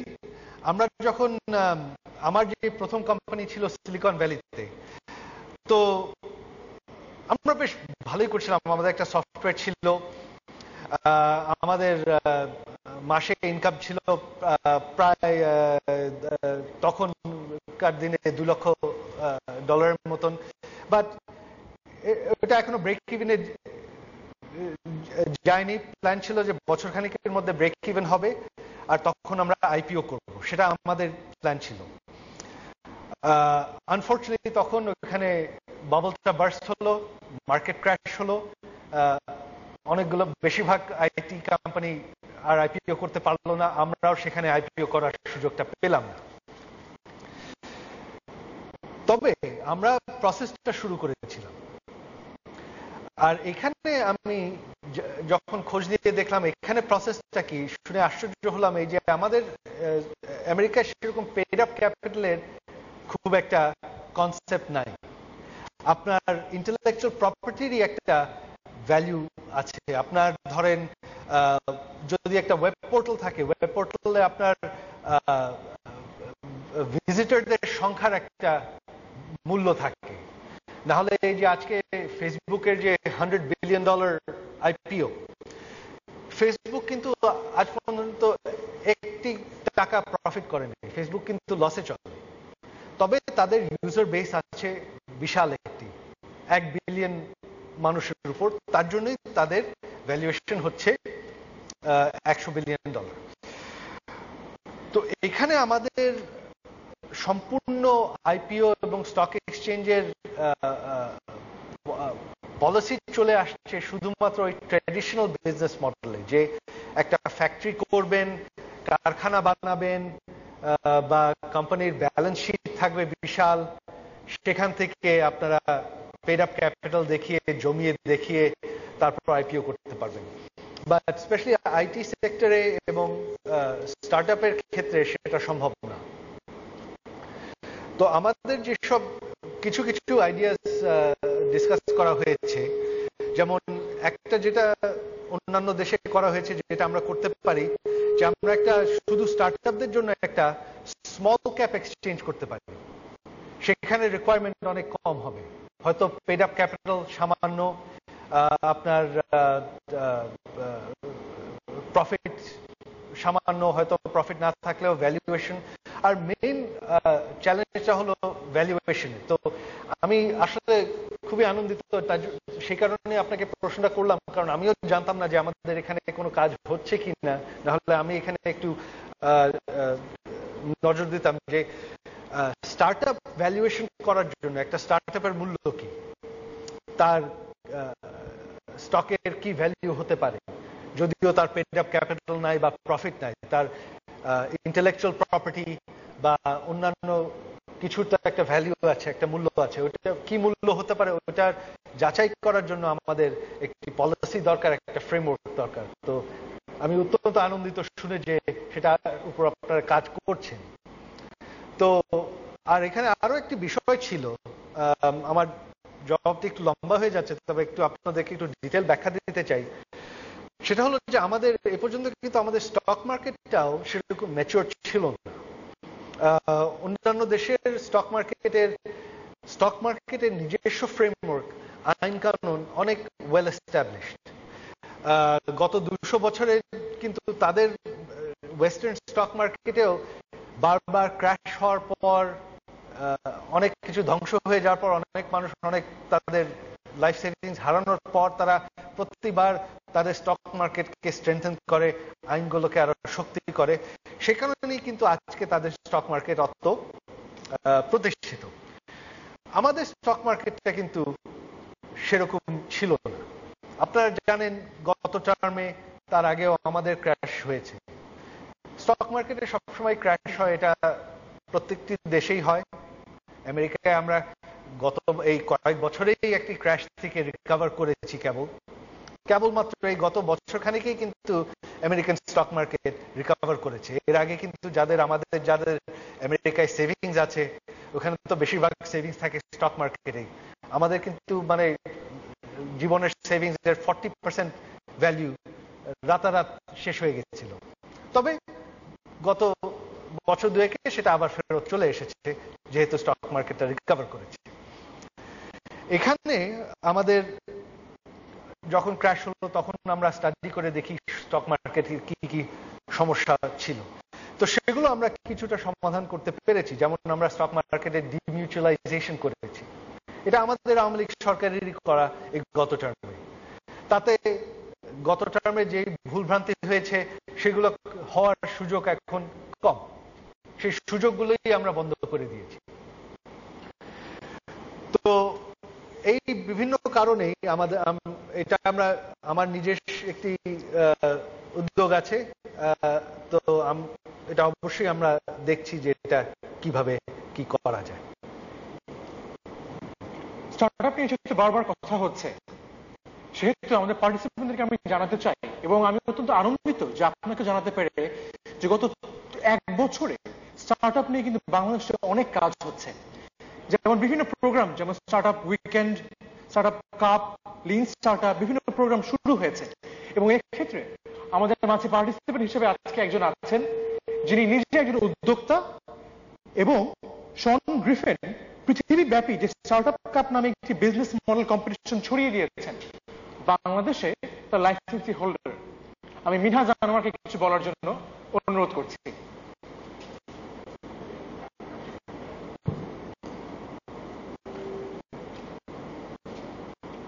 ধন্যবাদ। আমি আসলে মনোযোগ দিয়ে শুনছিলাম আপনার কথাগুলো, খুব টাইমলি একটা ডিসকাশন মনে হচ্ছে। তো আমি স্টার্টআপ অ্যাক্টিভিস্ট হিসেবে নিজেকে পরিচয় দিই। এটা আমার 6th ইয়ার যে আমি স্টার্টআপ নিয়ে কাজ করতেছি। তো আমি সামগ্রিকভাবে যে প্রবলেমগুলো আমি 3টা স্টেজে একটু আইডেন্টিফাই করব, 3টা চ্যালেঞ্জেস বলবো, and also 3টা রেকমেন্ডেশনস বলবো, সো দ্যাট আপনি এটা টেক ফরওয়ার্ড করতে পারেন। তো আইডিয়া বিজনেসের 3টা stage: idea stage, early stage আর গ্রোথ স্টেজ। তো আইডিয়া স্টেজে আমাদের দেশে যেটা মূল প্রবলেম আমাদের কাছে মনে হয়েছে কাজ করতে গিয়ে, সেটা হচ্ছে কালচারাল। আমাদের দেশে কিন্তু এন্টারপ্রেনারশিপটা একটা ন্যাচারাল ক্যারিয়ার অপশন না। তো এখানে যে রেকমেন্ডেশনটা আমি পুট ফরওয়ার্ড করতে চাই, যেখানে হয়তো আমরাও কিছুটা চেষ্টা করছি যে এন্টারপ্রেনারশিপটাকে আসলে গ্ল্যামারাইজ করতে হবে। আমাদের আইকন তৈরি করতে হবে এন্টারপ্রেনারশিপের এরিয়া থেকে, সো দ্যাট আমরা we can look forward to Bangladeshi mark Zuckerberg. আমরা সবসময় আসলে মার্ক জাকারবার্গ, গুগলের ওনাদের কথা বলি, বাট আমাদের দেশের ওন মার্ক জাকারবার্গ দরকার। এটা একটা। গ্রোথ স্টেজে আমাদের কাছে যেটা মনে হয়েছে, আসলে আপনি একদম রাইটলি আইডেন্টিফাই করেছেন যে starting a business is a big deal. এখানে আমাদের অনেকগুলো ডকুমেন্টেশন করতে হয়, অনেকগুলো পারমিশনস লাগে। আমরা যদি এরকম কিছু একটা করতে পারি যে ওয়ান স্টপ শপ, যেটা আপনাদের এসএমই ফাউন্ডেশন দায়িত্ব নিতে পারে, বা এরকম গভর্নমেন্টের যে কোনো একটা প্রতিষ্ঠান দায়িত্ব নিতে পারে, চেম্বার্স গুলো হেল্প করতে পারে, যে আমরা যারা স্টার্ট করতে চাই 3 থেকে 5 বছর পর্যন্ত আমাদের এই সাপোর্টটা যদি ওনারা দেন, we can concentrate on our core business itself.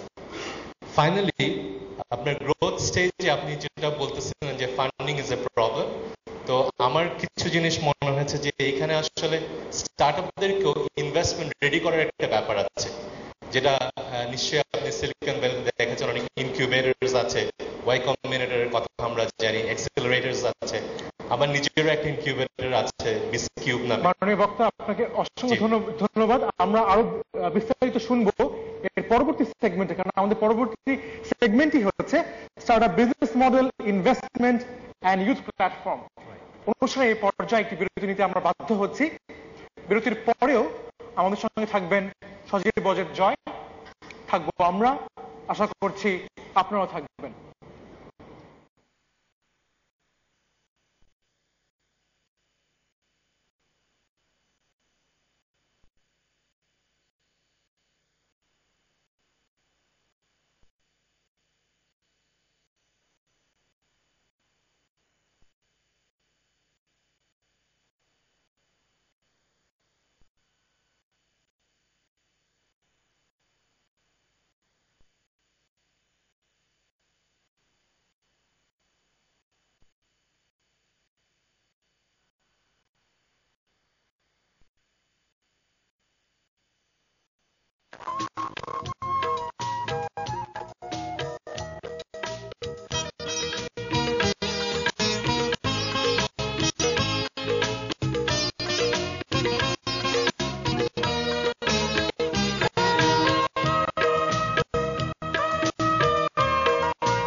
আজকের পলিসি ক্যাফের আয়োজন পলিসি ক্যাফে উইথ সজীব ওয়াজের জয় এই অনুষ্ঠানে। আমাদের আজকের বিষয় youth entrepreneurship, the engine for growth. বিরতিতে যাওয়ার আগে আমরা আলাপ করছিলাম স্টার্টআপ নিয়ে, এবং সেক্ষেত্রে খুব প্রাসঙ্গিকভাবেই আমাদের দ্বিতীয় সেগমেন্টটি আমরা শুরু করতে যাচ্ছি এখন, এবং আমাদের বিষয় হচ্ছে স্টার্টআপ বিজনেস মডেল, ইনভেস্টমেন্ট এবং ইউথ প্ল্যাটফর্ম। আমরা পার্টিসিপেন্টের কাছে চলে যাচ্ছি আপনাদের মতামত, এবং আপনাদের যদি কোনো প্রশ্ন থাকে বা আপনাদের যদি কোনো অভিজ্ঞতা থেকে থাকে আমাদের সঙ্গে যদি শেয়ার করেন। আমাদের ভলান্টিয়ার রয়েছে, তারা যদি মাইক্রোফোনটি পৌঁছে দেন যারা হাত তুলছেন আমাদের সেই সমস্ত পার্টিসিপেন্টদের কাছে।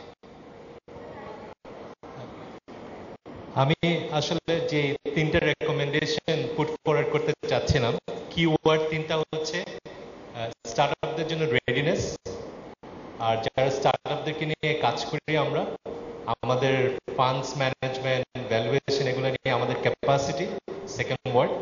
এন্ড থার্ড ওয়ার্ডটা হচ্ছে trust building for investors, trust. So just একটু লিটল বিট এলাবোরেট করলে স্টার্টআপ রেডিনেসটা আসবে যদি আমরা ইনকিউবেশন, অ্যাক্সিলারেশন এগুলো অফার করতে পারি। আর ক্যাপাসিটিটা আসলে it needs training and also the whole set of professional cadre. আমাদের দেশে কিন্তু ভ্যালুয়েশন করতে পারে এরকম ছেলেপেলেরা নাই, ফান্ড ম্যানেজ করার মধ্যে ক্যাপাসিটিটা তৈরি হয়নি এখনো। সো আমার মনে হয় ওখানে একটু গভর্নমেন্ট থেকে নজর দিলে it will be very helpful. And also trust for investors, local and broader বাইরের ইনভেস্টারদের ট্রাস্টের জন্য আমার কাছে একটা জিনিস মনে হয়েছে যে all the time we get this question, যদি কোনো কারণে স্টার্টআপদের সাথে আমার সম্পর্কটা ভালো না যায়, if I want to exit, what are the mechanisms? So government থেকে আমার মনে হয় ওইটাকে একটু নজর দিলে, ইফ ইউ ক্যান এনশিওর যে ইনভেস্টমেন্টটা উইল বি সিকিউর, আমার মনে হয় আমরা অনেক দূর যেতে পারবো। And thank you for your... অসংখ্য ধন্যবাদ মিনা জানোয়ারকে, উনি তিনটি সমস্যা তুলে ধরেছেন, তিনি রেকমেন্ডেশন দিয়েছেন। Thank you. আপনি বিরতির আগে একটি মজার কথা বলেছিলেন, এই যে কালচারে, এটাই কিন্তু একটা বাস্তবতা আমাদের দেশে, যে আর এটা আমিও নিজেই ফেস করেছি, যে আমরা যখন কলেজে যাই, গ্রাজুয়েশন করি, তখন বাবা মা জানতে চায় যে কি হবা, ডাক্তার, লয়ার না ইঞ্জিনিয়ার। আমরা যদি বলি যে আমরা ব্যবসা করব বা কোম্পানি স্টার্ট আপ করবো, বলে যে এটা ওনারা, আপনারা জানেন আমাদের বাবা মারা বেশ খেপে যায়। তো আমেরিকায় কিন্তু বা অন্যান্য দেশে কিন্তু সেরকম সেই কালচারটা নেই। ইনফ্যাক্ট ওখানে এই এন্টারপ্রেনারশিপটাকে খুব গুরুত্ব দেওয়া হয়। সে কারণেই হয়তো সেখানকার ইন্ডাস্ট্রি সেভাবেই গ্রো করেছে। আমেরিকাকে বলাই হয় land of free market capitalism. ওখানে কিন্তু সাধারণ মানুষ, একটি ছেলে যখন কলেজ থেকে বের হয়, সে কিন্তু এই আশা নিয়ে, স্বপ্ন নিয়ে বের হয় না যে আমি একটা চাকরি করে, সারা জীবন চাকরি করে রিটায়ার করব। সবারই স্বপ্ন একটা থাকে যে না, একদিন না একদিন নিজের একটা কোম্পানি করে আমি বেশ বড় লোক হব। তো এই কালচারটা চেঞ্জ করা যায় কিভাবে সেটা আমি সঠিক বলতে পারবো না। এটা আপনাদেরই হয়তো সহযোগিতা লাগবে, কারণ আপনারা হচ্ছে ভবিষ্যৎ জেনারেশন। আপনারা যদি শুধু এইটুকু মাথায় রাখেন, যখন ফিউচারে আপনাদের ছেলেমেয়েরা পড়ালেখা করে বলবে যে না, আমি ডাক্তার হতে চাই না, লয়ার হতে চাই না, আমি ব্যবসা করতে চাই, প্লিজ ডিসকারেজ করবেন না। কারণ আমাদের ইকোনমিকটাকে স্ট্রং করতে হবে, আর আমাদের যদি র্যাপিড গ্রোথ প্রয়োজন হয়, এটা কিন্তু আপনার শুধু সরকারি পাবলিক সেক্টর অথবা শুধু ওই সার্ভিস সেক্টর থেকে হবে না। আলটিমেটলি আপনার র্যাপিড গ্রোথটা আসে কিন্তু আপনার প্রাইভেট সেক্টর থেকে, তাছাড়া এটা কোনো মতেই সম্ভব নয়। তো এখানে তারপরেও ধরেন এই যে আমি খুবই আনন্দিত শুনে যে আপনি নিজে একটি ইনকিউবেটর করেছেন। এতদিন কিন্তু বাংলাদেশে এরকম ইনকিউবেটর আছে আমি জানতাম না। এটা এরকম উদ্যোগ কেউ নেয়নি। আর এখন এই গত কয়েক বছরে যেটা দেখছি, 5 বছর আগে কিন্তু সেরকম ছিল না। এটা দেখে কিন্তু আমার খুবই ভালো লাগছে, কারণ এটাই আমাদের দেশের জন্য প্রয়োজন। আর এর জন্য সরকারের যতটুকু সহযোগিতা করা সম্ভব আমরা অবশ্যই করব। আমরা অবশ্যই এসএমই ফাউন্ডেশনের সাথে কাজ করছি খুবই ক্লোজলি। আমরা বিভিন্ন যে ইন্ডাস্ট্রি ট্রেড বডি আছে তাদের সাথে আমরা খুবই ক্লোজলি কাজ করি। আমাদের আইটি সেক্টরের ক্ষেত্রেই আমরা স্পেশালি আমাদের আইটি মিনিস্ট্রি কিন্তু বেসিসের সাথে খুবই ক্লোজলি কাজ করে তাদের কি কি সমস্যা আছে এক একটি সমস্যা সমাধান করার জন্য। ট্যাক্স পলিসি নিয়ে বলেন, যাই বলেন, ফাইন্যান্স মিনিস্টারকে ডাইরেক্টলি বিরক্ত করা আমরা করি, পলিসি চেঞ্জ করতেই হবে। তো সেই ক্ষেত্রে আমি আপনাদেরকে বলবো, আপনারাও আপনাদের যে ট্রেড বডি বা বিভিন্ন অ্যাসোসিয়েশন আছে তাদের থ্রু দিয়ে যদি আমাদের সাথে, সরকারের সাথে আমরা আসেন, আমরা বসি, রেগুলার একটা ফোরাম করি, বিভিন্ন ফোরাম অলরেডি আছে, আর সেখানে আমরা স্পেসিফিক পলিসি নিয়ে আরম্ভ করি যে কি কি পলিসি চেঞ্জ করা দরকার, আইন বদলানো দরকার। আমরা অবশ্যই করবো, আমাদের সরকার চায় এটা করতে। অসংখ্য ধন্যবাদ। যে কালচারটা পরিবর্তনের কথা আমরা বলছি তা ত্বরান্বিত করার জন্যই আজকে আমাদের এই আয়োজন, যেখানে সরকার জানতে চাচ্ছে আপনাদের মতামত, কি করে আপনাদের সমস্যাগুলো সমাধান করা যায়। সেক্ষেত্রে আমরা পার্টিসিপেন্টদের কাছে আবারও চলে আসবো, বাট তাদের কাছে যাওয়ার আগে আমরা একটু শুনতে চাচ্ছি কাজী মোহাম্মদ শফিকুর রহমানের কাছ থেকে। তিনি former managing director, mutual trust bank এবং কনসালটেন্ট E2K প্রজেক্ট, DCCI। তার কাছ থেকে আপনার মূল্যবান মতামত যদি আপনি 1.5 মিনিটের মধ্যে সংক্ষিপ্ত আকারে আমাদেরকে দেন, আমরা অত্যন্ত বাধিত হব। Thank you very much. প্রথমে আমি E2K সম্পর্কে ছোট্ট একটু কথা বলতে হবে, যদি এক লাইনে বলতে পারেন। Dhaka chamber of commerce industry এটা একটা উদ্যোগ নিয়েছে এন্টারপ্রেনারশিপ ডেভেলপমেন্টের জন্য। E2K বলে 2000-এর প্রতীকী, আসলে সিম্বলিক। ইতিমধ্যে আপনারা জানেন যে BCCI-তে একটা বড় সম্মেলন আমাদের হয়েছে 22 এবং 23 তারিখে, অত্যন্ত সাকসেসফুল হয়েছে। সেখানে উদ্যোক্তারা এসেছিল, তাদের পার্টিসিপেশন ছিল উল্লেখযোগ্যভাবে, এবং সেটা আমরা মনে করি একটা পর্যায়ে আমাদের চলে গেছে। এবং আমাদের এই DCCI-র উদ্যোগের সঙ্গে যারা পার্টিসিপেন্ট ছিলেন তারা ট্রেনিং নিয়েছেন 2 দিন ব্যাপী কোর্স ছিল, এবং সেটা মে মাস থেকে শুরু করে অদ্যাবধি এই মে মাসে জুন পর্যন্ত সম্পন্ন হয়েছে। তো তাতে করে আমাদের এ পর্যন্ত প্রায় 1200 ট্রেনিং নিয়েছে। 3200 উদ্যোক্তা এনলিস্টেড ছিল অনলাইনে। এরপরে 2200 তারা প্রজেক্ট সাবমিট করেছিল। আসলে ব্যাংকই বলা দরকার, যেহেতু আমি ব্যাংকার, আসলে আমরা সবসময় কমপ্লেন করি যে ব্যাংক ফিনান্স আমরা পাই না। তবে সবচেয়ে একটা আশাব্যঞ্জক খবর হলো ইতিমধ্যে বাংলাদেশ ব্যাংক এই স্টার্ট আপ যারা উদ্যোক্তা তাদের জন্য 100 কোটি টাকা একটা ফান্ড রিফাইন্যান্স স্কিমে বরাদ্দ করেছে। এটা অতি সম্ভব, এটা অত্যন্ত ভালো পদক্ষেপ। তো এইভাবে কিন্তু আস্তে আস্তে আমরা সরকারও বুঝতে পারছে। তো আমি যেটা মনে করি আজ ব্যাংকার, অনেক সময় আমরা বলি যেমন ICT সেক্টর নিয়ে যে কথা হচ্ছে, আসলে এই সম্পর্কে ধারণা একেবারেই কম ব্যাংকারদের মধ্যেও। এটা আপনারা ভালোভাবেই বুঝবেন যে ব্যাংকার ICT সম্পর্কে, যেটা একটু আগে মিস্টার সোহাজিব সুন্দরভাবে বলেছেন, যে আসলে এই যে অ্যাসেট ইভ্যালুয়েশন করা প্রপারলি, আমরা কিভাবে তিনি এই ব্যবসাতে নেমেছেন, এটার জন্য যেটা দরকার যে তাদেরকেও কিন্তু একটু মাইন্ডসেট চেঞ্জ করতে হবে, এবং প্রয়োজন বোধে ব্যাংকারদের নিয়েও সম্মেলন করা দরকার। তাদেরকে একটু ধারণা দেওয়া দরকার যে এই সেক্টরের লোকজনকে নিয়ে এখানে ইনভেস্টমেন্টটা ইনিশিয়ালি যারা স্টার্ট আপ যারা আসেন তারা কতটুকু করতে পারেন, এবং টেকনিক্যাল অ্যাসপেক্টটাও বোঝানো দরকার। তখনই আমি মনে করি এখানে মাইন্ডসেটটা চেঞ্জ হবে। এবং অন্যান্য ব্যাপারে এন্টারপ্রেনারশিপদেরকে ফিনান্স করার জন্য ব্যাংক কিন্তু এগিয়ে আসছে, তাদের মাইন্ডসেট অনেক চেঞ্জ হয়ে আসছে। আমি মনে করি এরকম কিছু উদ্যোগ নেওয়া দরকার এবং এটা টাইমলি নেওয়া হচ্ছে বলে আমি মনে করি। অসংখ্য ধন্যবাদ আপনার মতামতের জন্য। কথা হচ্ছে ইনভেস্টমেন্ট নিয়ে, কথা হচ্ছে স্টার্টআপ বিজনেস ফাইন্যান্সিং বা বিজনেস মডেল নিয়ে। আমরা জানতে চাচ্ছি আপনাদের সমস্যা। আমরা আবার চলে আসছি পার্টিসিপেন্টদের কাছে। আমাদের ভলান্টিয়ার যদি চলে যান,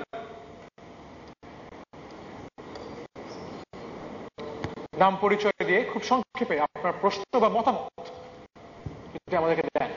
আসসালামু আলাইকুম, আমি সিফাত জাহান। I'm a consultant by profession. I also represent JCI Bangladesh, Dhaka North. Thank you so much. আমার প্রশ্ন হলো যে আমরা জানি যে ওমেন এন্টারপ্রেনারশিপের খাতে আমাদের 10% একটা কোটা আছে। ইয়ুথ এন্টারপ্রেনারশিপের প্ল্যাটফর্মে কি এখানে ইয়ং এন্টারপ্রেনার যারা স্পেশালি মহিলারা, ইয়ং ওমেন এন্টারপ্রেনারদের জন্য কোনো কোটা বা কোনো প্ল্যাটফর্ম করার চিন্তা ভাবনা আছে কিনা? অসংখ্য ধন্যবাদ। আমরা চলে যাচ্ছি পরবর্তী কোনো মতামত। আরো দুটি মতামত বা প্রশ্ন নিয়ে আমরা চলে আসবো আমাদের অতিথির কাছে। আমি ভলান্টিয়ারকে অনুরোধ করছি আরো দুটি মতামত বা প্রশ্ন নেওয়ার জন্য। আসসালামু আলাইকুম, আমি মোহাম্মদ ইমন, আমি একজন উদ্যোক্তা। আমরা যখন বিজনেস প্ল্যান নিয়ে কোনো প্রতিষ্ঠানের কাছে যাই তখন তারা আমাদের মেইনলি কোশ্চেন করে যে আমরা সেই প্রতিষ্ঠানের মেম্বার কিনা। সো সেই ক্ষেত্রে আমরা মেম্বার হলে তারা আমাদের সহযোগিতা করে এবং মেম্বার না হলে সহযোগিতা করে না। সো আমাদের R&Dর ক্ষেত্রে, রিসার্চ অ্যান্ড ডেভেলপমেন্টের ক্ষেত্রে যদি বাংলাদেশে উন্মুক্ত কোনো প্রতিষ্ঠান এস্টাবলিশ করা হয় সেক্ষেত্রে আমরা তরুণ উদ্যোক্তারা খুবই উপকৃত হব। অসংখ্য ধন্যবাদ। এই যে উন্মুক্ত R&D সেলের কথা বলা হচ্ছে, আর কারো কোনো মতামত রয়েছে বা প্রশ্ন? আমাদের ভলান্টিয়ারকে আমরা অনুরোধ করছি। জি, এখান থেকে একটি। আমি মাইজুদ হাসান মিতুল, আমি অশোকা বাংলাদেশ থেকে একজন ইন্টার্ন। তো আমি মূল জানতে চাচ্ছিলাম যে কিছুদিন আগে বাংলাদেশে বৃহত্তম ওয়েব পোর্টাল লঞ্চ হয়েছে, যেখানে প্রায় 25,000 সরকারি ওয়েবসাইট প্রতিষ্ঠিত হয়েছে। তো আমি জানতে চাচ্ছি যে এটা কি সম্ভব যে একটা ওয়েব পোর্টাল গঠন করা যেখানে নতুন উদ্যোক্তারা তাদের প্রয়োজনীয় সব তথ্য পেতে পারে, যেমন কিভাবে রেজিস্টার করতে হয় কিংবা মার্কেট তথ্যাদি বা কিভাবে ফাইন্যান্সিয়াল ব্যাকআপ পেতে পারে, এই ধরনের তথ্য পাওয়া যেতে পারে? আমরা বুঝতে পেরেছি, একটি ছিল R&D সেল আর একটি হচ্ছে ওয়েব পোর্টাল। আপনাদের অসংখ্য ধন্যবাদ। তো এটা প্রথমেই শুরু করি আপনাদের এই যে আবার ওই যে ইনভেস্টমেন্ট আর ফাইন্যান্সিং নিয়ে যে বিষয়টি, এখানে কিন্তু আপনারা খেয়াল করেছেন কিনা একটা সলিউশন আছে। এটা যদি আমরা বাস্তবায়ন করতে পারি, সফল হই, অটোমেটিক একটা সলিউশন রয়ে গেছে। সেটা হচ্ছে যেটা আমরাই দেখেছি মার্কিন যুক্তরাষ্ট্রে যারা বিনিয়োগ করেছি। আমাদের এই যে স্টার্টআপের জন্য স্পেশালি যেগুলো ট্রেডিশনাল আপনার ইন্ডাস্ট্রিয়াল স্টার্টআপ না, তো ওই ভ্যালুয়েশনের ক্ষেত্রে ব্যাংকের ক্ষেত্রে লোন দেওয়া, ভ্যালুয়েশন করা অনেক সময় ডিফিকাল্ট হয়, এটা বাস্তব। এটা শুধু এখানে না, এটা বিদেশেও হয়। তবে যেটা আছে যে ওই যে ভেঞ্চার ফান্ড যেগুলো প্রাইভেট ইনভেস্টার্স, তারা চলে আসে। তবে তারা কেন আসে ওখানে? তারা কেন আসে ওখানে? আসে কারণ তাদের ওই একটা এক্সিট স্ট্র্যাটেজি থাকে যে ওই আইপিও হলে তখন তারা সেখানে লাভ করতে পারবে। তো সে কারণেই আমি মনে করি যে আমাদের মানে ব্যাংক ফাইন্যান্স সেটা তো সহযোগিতা করতে হবেই ক্ষুদ্র উদ্যোক্তাদের জন্য, বাট তার সঙ্গে সঙ্গে আমরা যদি আমাদের স্টক মার্কেটের এই স্মল ক্যাপ আইপিওর ব্যবস্থা করে দিই, আমার মনে হয় দেশে প্রচুর ক্যাপিটাল আছে। এই যে যত অনেক বড় ইন্ডাস্ট্রিয়ালিস্ট আছেন, এখন আমার মানে ব্যক্তিগত যেটা অভিজ্ঞতা, অনেকেই কিন্তু আমার কাছে আসেন যারা ধরেন গার্মেন্টস ফ্যাক্টরির মালিক, যারা অন্যান্য ফ্যাক্টরির মালিক আসেন আপনার টেকনোলজি, তারা এখন আইটি সেক্টরে ঢুকতে চান, আমার কাছে পরামর্শ চান কিভাবে ঢোকা যায়, কি করা যায়। তো আমি তখন তাদেরকে বলি, দেখেন একটা জিনিস আপনাদের মাথায় রাখতে হবে যে একটা আইটি কোম্পানি কিন্তু একটা ফ্যাক্টরি না। আপনি যে আপনার কাছে টাকা আছে ঠিক আছে, তবে আপনি যে একটা অফিস নেবেন, প্রোগ্রামার হায়ার করবেন, ফটাফট একটা সফটওয়্যার বানাবেন, সেটা কিন্তু ইটস নট পসিবল। এটা শার্ট বানানো না, এটা টেবিল চেয়ার বানানো না। আপনার একটা কনসেপ্ট লাগবে, আপনার একটা আইডিয়া লাগবে, একটা ইনিশিয়েটিভ লাগবে, এটা তাছাড়া হবে না। তো আমি সাধারণত এটা ডিসকারেজ করি যে এটা এইভাবে আপনারা পারবেন না। আমিও তাদেরকে বলি যে আপনারা একটা এন্টারপ্রেনার ধরেন যার আইডিয়া আছে, কারণ you need an idea, you need an innovation. Innovation ছাড়া আপনারা স্টার্ট আপ করতে পারবেন না। তো তাতে বোঝা যাচ্ছে যে প্রচুর ক্যাপিটাল আছে, বাট ওই ক্যাপিটালটাকে ইউটিলাইজ করা যাচ্ছে না প্রাইভেট সেক্টর। তো এটাকে ইউটিলাইজ করা অত্যন্ত প্রয়োজন, অত্যন্ত প্রয়োজন। তো এটা কিভাবে করা যায় আমি অবশ্যই দেখব। আমার যেটা সমস্যা, আমি যেটা দেখছি যে মেইনলি ওই আইপিওর সমস্যা, স্টক মার্কেটের সমস্যা, আমি মনে করি এইটা সহজ করে দিলেই এই প্রবলেমটা অনেকখানি, ফাইন্যান্সের প্রবলেম ওভারনাইট সলভ হয়ে যাবে। আরেকটা আছে learning and earning, which is আপনার আইটি এন্টারপ্রেনারশিপ অনলাইন। এই যে বেসিক্যালি এটা ফ্রিল্যান্সারদের টার্গেট করে, তবে এটাকে আমরা অন্যান্য মিনিস্ট্রির ক্ষেত্রেও কিন্তু এক্সপ্যান্ড করতে পারি, অন্যান্য এন্টারপ্রেনারশিপের দিকেও এক্সপ্যান্ড করতে পারি। তাছাড়া আরেকটি ক্ষেত্রে আমাদের R&D ফ্যাসিলিটি বাড়ানো অত্যন্ত প্রয়োজন, যেটা আমি মনে করি, সেটা হচ্ছে আমাদের টেকনোলজির উপর অ্যাক্রস দ্য বোর্ড। আপনার শুধু আইটি না, ইঞ্জিনিয়ারিং বলেন, আর্কিটেকচার বলেন, সব দিকে আমি মনে করি আমাদের রিসার্চ এন্ড ডেভেলপমেন্ট বাড়ানো অত্যন্ত প্রয়োজন। কারণ রিসার্চ এন্ড ডেভেলপমেন্ট যেই দেশ বাড়াতে না পারে, সেই দেশ র্যাপিড প্রগ্রেস করতে পারে না। রিসার্চ ছাড়া, নিজের রিসার্চ ছাড়া, নিজের টেকনোলজি ছাড়া আমরা বিদেশ থেকে টেকনোলজি ইম্পোর্ট করে কোনোদিন আগাতে পারবো না, কারণ ইম্পোর্টেড টেকনোলজি সবসময় এক্সপেন্সিভ হবে। আর টেকনোলজি আবিষ্কার করা এটা কিন্তু অসাধারণ কিছু না, এটা হচ্ছে নিজের মেধা, নিজের জ্ঞান, নিজের বুদ্ধির উপর। আমাদের বাঙালিদের মেধা আছে, মেধার কোনো অভাব নেই, সেই মেধাটাকে আমাদের চ্যানেল করতে হবে। তো আমরা চেষ্টা করছি, আমি এখানে একটু খোঁজ নিয়ে দেখতে হবে যে আমাদের কি কি পরিকল্পনা আছে। তবে আমি এখানে অবশ্যই নজর দেব যে স্পেশালি টেকনোলজির উপর আমরা R&D ফ্যাসিলিটি যাতে বাড়াই, এটা আমাদের অত্যন্ত প্রয়োজন। আর লাস্ট যে বিষয়টা ছিল ওয়েব পোর্টাল, হ্যাঁ অবশ্যই এটা করা প্রয়োজন। আমরা কিছু ক্ষেত্রে করেছি, বাট এন্টারপ্রেনারদের ক্ষেত্রে আমরা এখানে এরকম কোনো ফ্যাসিলিটিস নাই, তো এটা করা অত্যন্ত প্রয়োজন। আমি এটা দেখি কিভাবে করা যায়, অবশ্যই দেখব। Thank you. আমরা জানতে পারলাম R&D সেল নিয়ে সজীব বাজেট জয়ের অভিমত। কথা হচ্ছিল ফাইন্যান্সিং নিয়ে, এবং আমরা খুবই আনন্দিত এবং আপনাকে জানাতে পেরে আমরা অত্যন্ত আনন্দ বোধ করছি যে আমার জানার মতে গত 1 বছরে 3টি প্রাইভেট ভেঞ্চার ক্যাপিটাল ফার্ম কিন্তু বাংলাদেশে প্রতিষ্ঠিত হয়েছে। এবং আপনারা জেনে থাকবেন যে বিভিন্ন অনুষ্ঠানে আমি দেখেছি, বিভিন্ন স্টার্ট আপ অনুষ্ঠানে আমি দেখেছি সিঙ্গাপুর থেকে, ইউরোপ থেকে অনেক এঞ্জেল ইনভেস্টর এখন বাংলাদেশে আসছেন।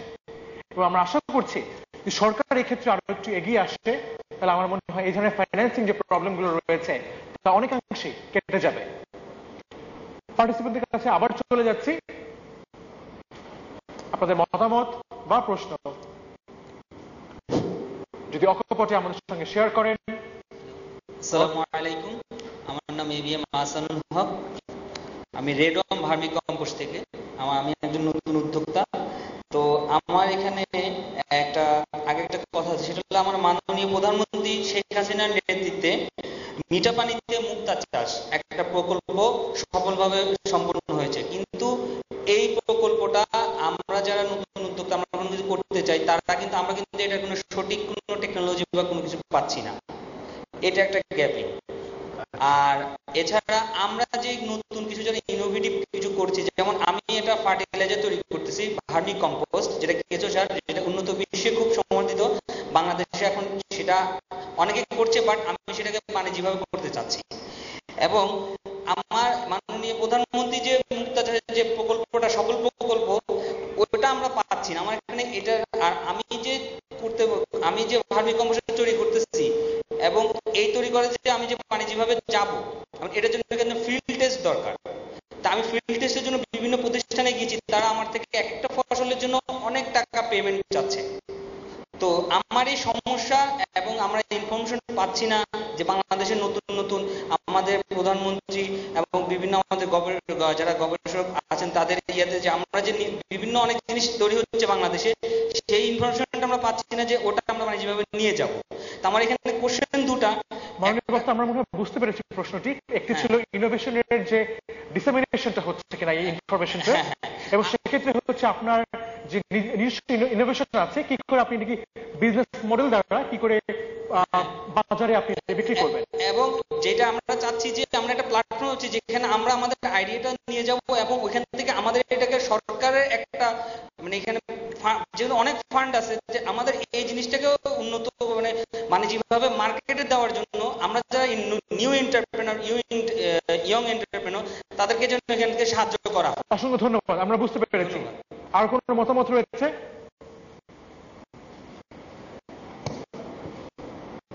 Ji, Assalamualaikum. Our name is Humayra Chaudhary. I'm coming from Frontier Technology Limited. I'm actually environment নিয়ে একটু আপনাকে নাচ করতে চাই। সেটা হচ্ছে যে কিয়োটো প্রোটোকলের চুক্তি অনুযায়ী বাংলাদেশে কার্বন ডেটা আসছে, কার্বনের জন্য যে এমিশনের জন্য ক্ষতিপূরণ হিসেবে বাংলাদেশ কিছু পাচ্ছে, তো কিছু কিছু আসছে মাত্র। আমার কোয়েশ্চেন হচ্ছে যে কোথায় যাচ্ছে, আমরা কি করে এটা অ্যাক্সেস করতে পারি, নাম্বার 1। নাম্বার 2 হচ্ছে যে আপনার ট্যাক্স হলিডে পাওয়া সম্ভব কিনা for people who are investing on environment technology like ETP and reverse osmosis and other technologies that are involving with water and purification. তো সেখানে ট্যাক্স হলিডে ট্যাক্স ব্রেকের কোনো সম্ভাবনা থাকলে খুব ভালো হয় এবং আমি আশা করছি সেটা আমরা মাথায় রাখবো। আর আরেকটা হচ্ছে যে যেটা খুব ভালো একটা প্রপোজিশন গভর্নমেন্ট করেছেন যে এখন বাধ্যতামূলক যে বাসার বাড়িতে ইটিপি কম্পালসারি এখন। তা আমি সেটার সঙ্গে প্রপোজ করতে চাই যে রেইন হারভেস্টিং করা যায় কিনা, যেহেতু আমাদের সুপেয় পানি অভাব আমরা বুঝতে পেরেছি। মাননীয় বক্তা, রেইন হারভেস্টিং বলতেই আমরা বুঝে গিয়েছি। অসংখ্য ধন্যবাদ। Thank you. আমরা আর যাওয়ার আগে এই দুটি বিষয় নিয়ে মাননীয় অসংখ্য ধন্যবাদ অভিমত জানতে চাবো।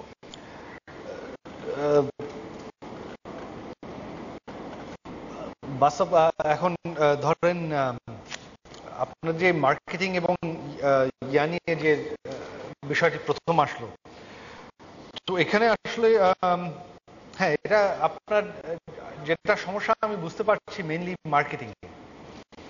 আর এখানে তার সাথে সাথে যদি আমাদের এই যে রিসার্চ এন্ড ডেভেলপমেন্ট এবং ইনকিউবেটরের ফ্যাসিলিটিস যদি আমরা দিতে পারি আপনাদেরকে যারা ক্ষুদ্র উদ্যোক্তা, তাহলে আমার যেটা আপনার কথা শুনে বুঝতে পারছি, তাহলে হয়তো আপনাদের একটু সহযোগিতা হবে, তাই না? তো ঠিক আছে, আমি দেখবো এটা কি করা যায়। ফিল্ড টেস্টের ক্ষেত্রে সরকার অবশ্যই সহযোগিতা করতে পারে। মার্কেটিং এর ক্ষেত্রে সরকারের সেই সহযোগিতা করার ক্যাপাসিটি নাই, কারণ সরকার মার্কেটিং এ কিন্তু সরকার মার্কেটিং কোনোদিন পারে না, সরকারকে দিয়ে কোনোদিন মার্কেটিং হয় না। তবে আপনাদের যত ফিল্ড ট্রায়ালস, টেস্টিং, সার্টিফিকেশনের সহযোগিতার জন্য সেটা আমরা অবশ্যই এটা কি করা যায় আমি দেখব, এটা আমার জানা নেই। তার সঙ্গে আপনি যে কিয়োটো ফান্ডের কথাটি তুললেন, বাস্তব হচ্ছে যে সেই টাকাটি কোথায় যাচ্ছে আমার জানা নেই। আমার আন্দাজ মতন এটা আমাদের এনভায়রনমেন্ট মিনিস্ট্রিতেই যায়, তাদের বিভিন্ন প্রজেক্টে যায়। তার বাইরে এটা কোথায় ব্যবহার হয় আমার সঠিক জানা নেই। তবে এটুকু জানি যে ফান্ডস যা আসছে খুবই অল্প আসছে, খুবই অল্প আসছে। যা প্রমিস করা হয়েছিল আন্তর্জাতিক কমিউনিটি আমাদেরকে, সারা বিশ্বকে যা ওয়াদা করেছিল যে পরিমাণ দেবে, তারা কিন্তু তার সামান্য একটু দিচ্ছে, একদম বলার মতনই না। এটা দিয়ে কোনো লাভই হবে না। তো যা দেখা যায় যে আপনার বিশ্বের যত শক্তিশালী দেশ তারা কথা বলার সময় কিন্তু বেশ কথা বলে, তবে তাদের টাকা তারা খরচ করে নিজেদের দেশেই, তাদের টাকা তারা খরচ করে তাদের প্লেন, ট্যাঙ্ক, এয়ারক্রাফট ক্যারিয়ার কিনতে। তারা এইসব বিষয় কিন্তু সেরকম যতটুকুই বলে ততটুকু খরচ করে না, ব্যয় করে না। সো এটা একটা বেশ বিষয়, সমস্যা দাঁড়িয়েছে আন্তর্জাতিক ক্ষেত্রে, কিন্তু আমাদের জন্য, শুধু আমাদের জন্য না, অন্যান্য সারা বিশ্বের জন্য। আর ট্যাক্স হলিডে বিষয় সেটা আমার জানা ছিল না। এখানে কোনো ট্যাক্স হলিডে আসে কিনা আমি জানি না। তবে আমি আপনাদেরকে বলবো যে আমরা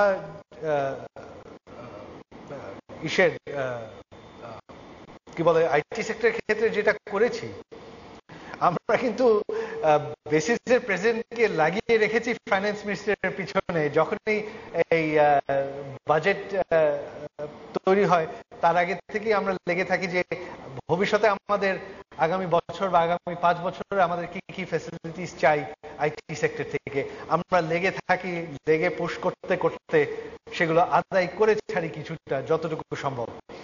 তো সেখানে আমি বলবো যে আপনারা যদি, আপনাদের যেসব অ্যাসোসিয়েশন আছে, আপনারাও যদি আসেন আমাদের সাথে, আমরা একত্রিত কাজ করতে পারি। অবশ্যই প্রত্যেকটি বাজেটের আগে এই বিষয়গুলি তুললে, বাজেট তো পেশ করা হয় জুন মাসে, তার আগে থেকেই যদি আপনারা স্পেসিফিক কিছু রেকমেন্ডেশন নিয়ে আসেন, অবশ্যই আমরা এটা পুশ করতে পারবো, কিছু না কিছু আমরা ফাইন্যান্স মিনিস্ট্রির কাছ থেকে আদায় করে ছাড়তে পারবো অবশ্যই। ফিরে যাচ্ছি আমাদের আবার পার্টিসিপেন্টদের কাছে। আপনাদের খুব দ্রুত আমরা 3টি পয়েন্ট নিতে যাচ্ছি। হ্যালো, আসসালামু আলাইকুম। আমি পটুয়াখালী থেকে আসছি। আমার নাম আব্দুর রাজ্জাক বিশ্বাস। আমি একজন সৌদি প্রবাসী। আমি বাংলাদেশ স্নেক ভ্যানাম নামে একটি প্রতিষ্ঠান সর্বপ্রথম বাংলাদেশে উদ্যোগ নিচ্ছি আমি, এবং বাংলাদেশে 2008 সালের গেজেট অনুপাতে মাননীয় প্রধানমন্ত্রীর ইতিবাচক সাড়া দেওয়ার কারণে আমি প্রবাসী অর্থায়নে পটুয়াখালী জেলায় সাপের খামার স্থাপন করি। 2008-এর গেজেট অনুপাতে আমি প্রেয়ার করার পরে 2012 সালে বন বিভাগ গেজেটের সংশোধনী আনার পরে আমি সেখানেও প্রেয়ার করি। অদ্যবধি আমি এখন পর্যন্ত ইনভেস্ট করে যাচ্ছি, লাইসেন্স পাইতেছি না এবং মার্কেটে যাইতে পারতেছি না। সর্বশেষ মাননীয় প্রধানমন্ত্রীর দপ্তরে আমি প্রেয়ার করছি। আমি জয় স্যারের কাছে অনুরোধ করছি যে আমার প্রবাসী অর্থায়নে যে বিজনেস শুরু করছি সর্বপ্রথম উদ্যোগ হিসেবে আমাকে সহযোগিতা করার জন্য, যাতে আমি মার্কেটে যাইতে পারি এবং লাইসেন্স পাইতে পারি। অসংখ্য ধন্যবাদ। আমরা বুঝতে পেরেছি। পরবর্তী মতামত।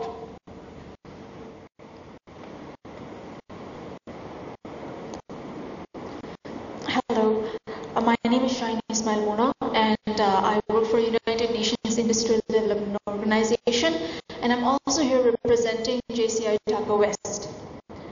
My question is regarding NRBs, non-resident Bangladeshis, and their investment.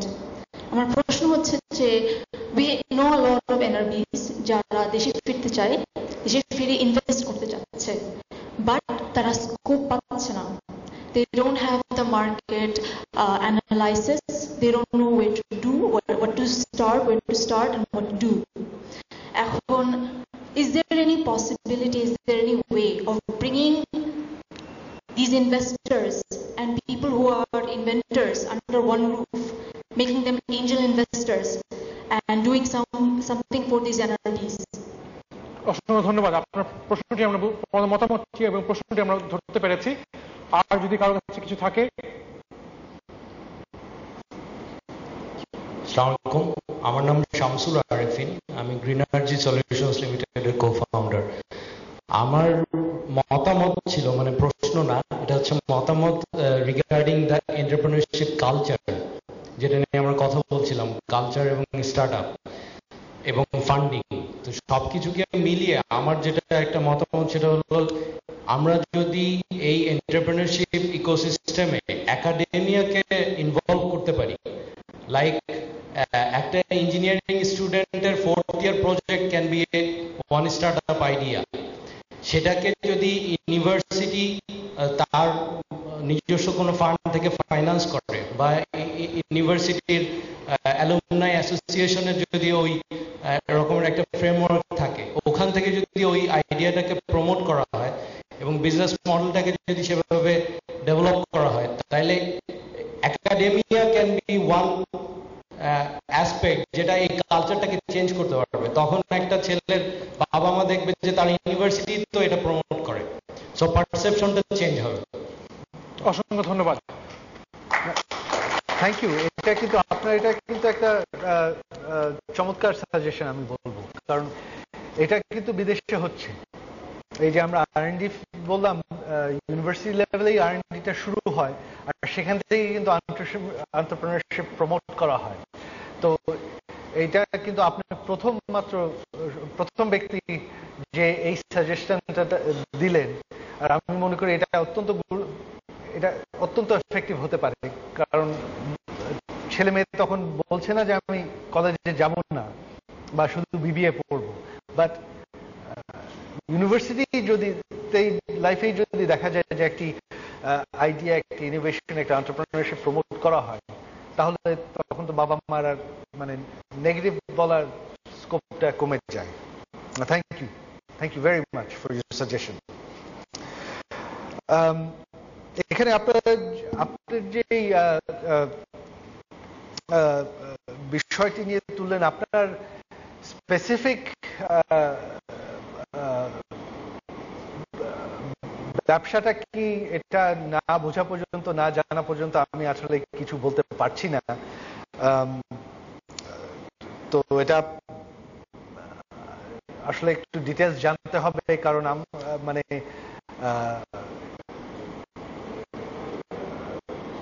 না জেনে আমি আসলে একটা বিনিয়োগের বিষয় করতে পারবো না। তবে স্যার, আমি বলতে চাচ্ছি, আমাদের দেশে এন্টি ভেনাম 8,000 কোটি টাকার ক্রয় করে গভর্নমেন্ট। আমরা চাচ্ছি আমাদের দেশে সাপের ভেনামটা উত্তোলন করে আমরা যদি ঔষধ কোম্পানির কাছে আমরা সেল করি, তাহলে ঔষধ কোম্পানি এন্টি ভেনাম তৈরি করতে পারবে। তাছাড়া আমাদের যে সাপ আছে থেকে ক্যান্সারের ভ্যাকসিন তৈরি হয়। এটা থেকে আমাদের বহির্বিশ্ব থেকে যে এন্টি ভেনাম যেটা কেনা হয়, সেটা আমাদের দেশেই উৎপাদন করা যাবে, এবং আমাদের দেশের সাপগুলো ইন্ডিয়াতে পাচার হয়ে যাচ্ছে। আমি চাচ্ছি আমাদের দেশে এই ব্যবসা এবং হতদরিদ্র বেদেপল্লীর লোক যারা আছে, এদেরকে একেবারেই ডিজিটাল বাংলাদেশ থেকে এদেরকে আলাদাভাবে দেখা হয়, এদের জন্মপথে ঘাটে। আমি চাচ্ছি যদি সাপের খামার দেওয়া হয় এবং এরা চাকরি করে, তাহলে এরা ডেভেলপ। অসংখ্য ধন্যবাদ আপনার মতামতের জন্য। এটা একটু দেখতে হবে, কারণ এখানে মানে এটা এই ব্যবসার স্কোপ কত আছে, কি আছে, আর আমাদের এখানেও তো ফার্মাসিউটিক্যাল কোম্পানি আছে, তারা এটা কেন কিনছে না সেগুলোর বিষয় আছে। তো আসলে এই সম্বন্ধে আমার কিছুই জানা নেই, তবে আমি খোঁজ নেওয়ার চেষ্টা করব অবশ্যই। আরেকটি বিষয় যেটা ছিল, যেটা আরেকজন যেটা তুললেন যে এনআরবিদের নিয়ে, যে এনআরবিদের ইনভেস্ট করার যে ফ্যাসিলিটিস বা স্কোপ বলেন, এখানে কিন্তু কয়েকটি ফ্যাসিলিটিস অলরেডি আছে। তবে আমার নিজস্ব যেটা অভিজ্ঞতা, কারণ আমেরিকা অনেক আমাদের এনআরবিরা আমার কাছে আসে যে আমরা দেশে ইনভেস্ট করতে চাই, এই করতে চাই, ওই করতে চাই। তবে আমাদের কেন জানো এনআরবিদের মধ্যে স্পেশালি যারা ধরেন শিক্ষিত, এটা যেটা আমার ফ্র্যাঙ্কলি স্পিকিং আমি আপনাদেরকে একদম অনেস্টলি বলবো যে আমাদের বিদেশে যারা একটু ধরেন উচ্চশিক্ষিত এনআরবি, তারা কিন্তু বিদেশে যে প্রচুর খাটছে, তবে দেখি তারা আবার আরেক দিক দিয়ে কিন্তু ভীষণ অলস। তারা চায় যে সবকিছু তাদেরকে ধরে দেওয়া হবে, তাদের কোনো কাজ করতে হবে না। আমার জানা মতো, আমার পরিচিত মতো এখানেই এনআরবি আছেন যারা বাংলাদেশে ইনভেস্ট করেছেন, সাকসেসফুলি ব্যবসা করছেন, খুব ভালোভাবে করছেন। এখন আমরা যারা ধরেন আমেরিকায় বিনিয়োগ করেছি, কোম্পানি করেছি, আমরা তো আমাদেরকে তো আমেরিকান সরকার ধরে দেয়নি। আমাদের তো সরকারের কাছে ওই অনলাইন লাইসেন্সের অ্যাপ্লিকেশন ছাড়া আমরা কিছুই পাইনি। অন্যান্য ইনভেস্টরদের ঘরে ঘরে গিয়ে, সেমিনারে গিয়ে তাদেরকে ধরে, তাদেরকে বুঝিয়ে, তাদের কাছে সেল করে, অনেক আড্ডা মেরে, খাতির করে, অনেক ঘুরে ঘুরে কষ্ট করে সাহায্য পেতে হয়েছে। তবে যেটা দেখি যে আমাদের স্পেশালি উচ্চশিক্ষিত যারা, আর স্পেশালি ধরেন মধ্যম শ্রেণীর যারা কষ্ট করে থাকে, বিনিয়োগ করে, তারা দেখি দ্রুত ব্যবসা করে নেয় বিদেশেও, দেশে বিদেশে তারা করে নেয়। তবে যারা ধরেন একটু শিক্ষিত, তারা খালি ওই বসে বসে মনে করে যে সরকার তাদেরকে এটা করে দিচ্ছে না কেন, ওটা করে, এই ফ্যাসিলিটি নাই, ওই ফ্যাসিলিটি নাই, কি ফ্যাসিলিটি আছে সেটাও তারা জানে। তো এখানে আমাদের বোর্ড অফ ইনভেস্টমেন্ট আছে, বোর্ড অফ ইনভেস্টমেন্টে ওয়ান স্টপ শপ ফ্যাসিলিটি আছে। এখন সবাই বলে বোর্ড অফ ইনভেস্টমেন্ট তো কোনো কাজের না। যারা এটা বলে তাদেরকে আমি জিজ্ঞেস করি, আপনি কি বোর্ড অফ ইনভেস্টমেন্টের অফিসে গিয়েছেন কোনোদিন? বলে না। তবে শুনেছি যে বোর্ড অফ ইনভেস্টমেন্ট কোনো কাজের না। এখন এটি হয়ে গেছে আনফরচুনেট বাস্তবতা যে আমরা শুনি আমাদের এনআরবিরা খুবই পরিশ্রম করেন, খুবই সাকসেসফুল। তবে আমি আপনাদেরকে সামান্য একটি ফ্যাক্ট জানাবো যে আমাদের এই যে ফরেন রেমিটেন্স আছে, তার আপনার 85-90% কোথা থেকে আসছে জানেন? 85-90% আসে আপনার মিডল ইস্ট থেকে, যারা শ্রমিক, যারা একদম মিনিমাম ওয়েজে চাকরি করছে, তাদের থেকে আসে। যারা আমাদের মার্কিন যুক্তরাষ্ট্রে বসে পিএইচডি নিয়ে বিনিয়োগ করছে, তারা কিন্তু দেশে সামান্য টাকা পাঠায় না। সেটা হচ্ছে বাস্তবতা। তো এখানে ফ্যাসিলিটিস অবশ্যই আছে, ইমপ্রুভ করার স্কোপ আছে কিনা অবশ্যই। যেমন আমরা যখন একটি উদাহরণ দেই, আমরা যখন আমাদের গত টার্মে আমাদের টেলিকমিউনিকেশনস পলিসি কে রিনিউ করি, তখন সেখানে আমার নজরে একটি লাইন পড়লো যে এনআরবিদের জন্য ম্যাক্সিমাম ওনারশিপ লিমিট হচ্ছে কত ছিল, বোধহয় 60% না 40%। তো আমি বললাম না, একজন এনআরবি তো বাঙালি, তার জন্য ফরেন কোম্পানির যে লিমিট থাকবে, তার একটি এনআরবির জন্য সেই লিমিট কেন থাকবে? একটি এনআরবি 100% ওন করতে পারে, কোনো লিমিট নেই, সেই লিমিট আমরা তুলে দিলাম। তো এখন যদি একটি এনআরবি আমাদের টেলিকম সেক্টরে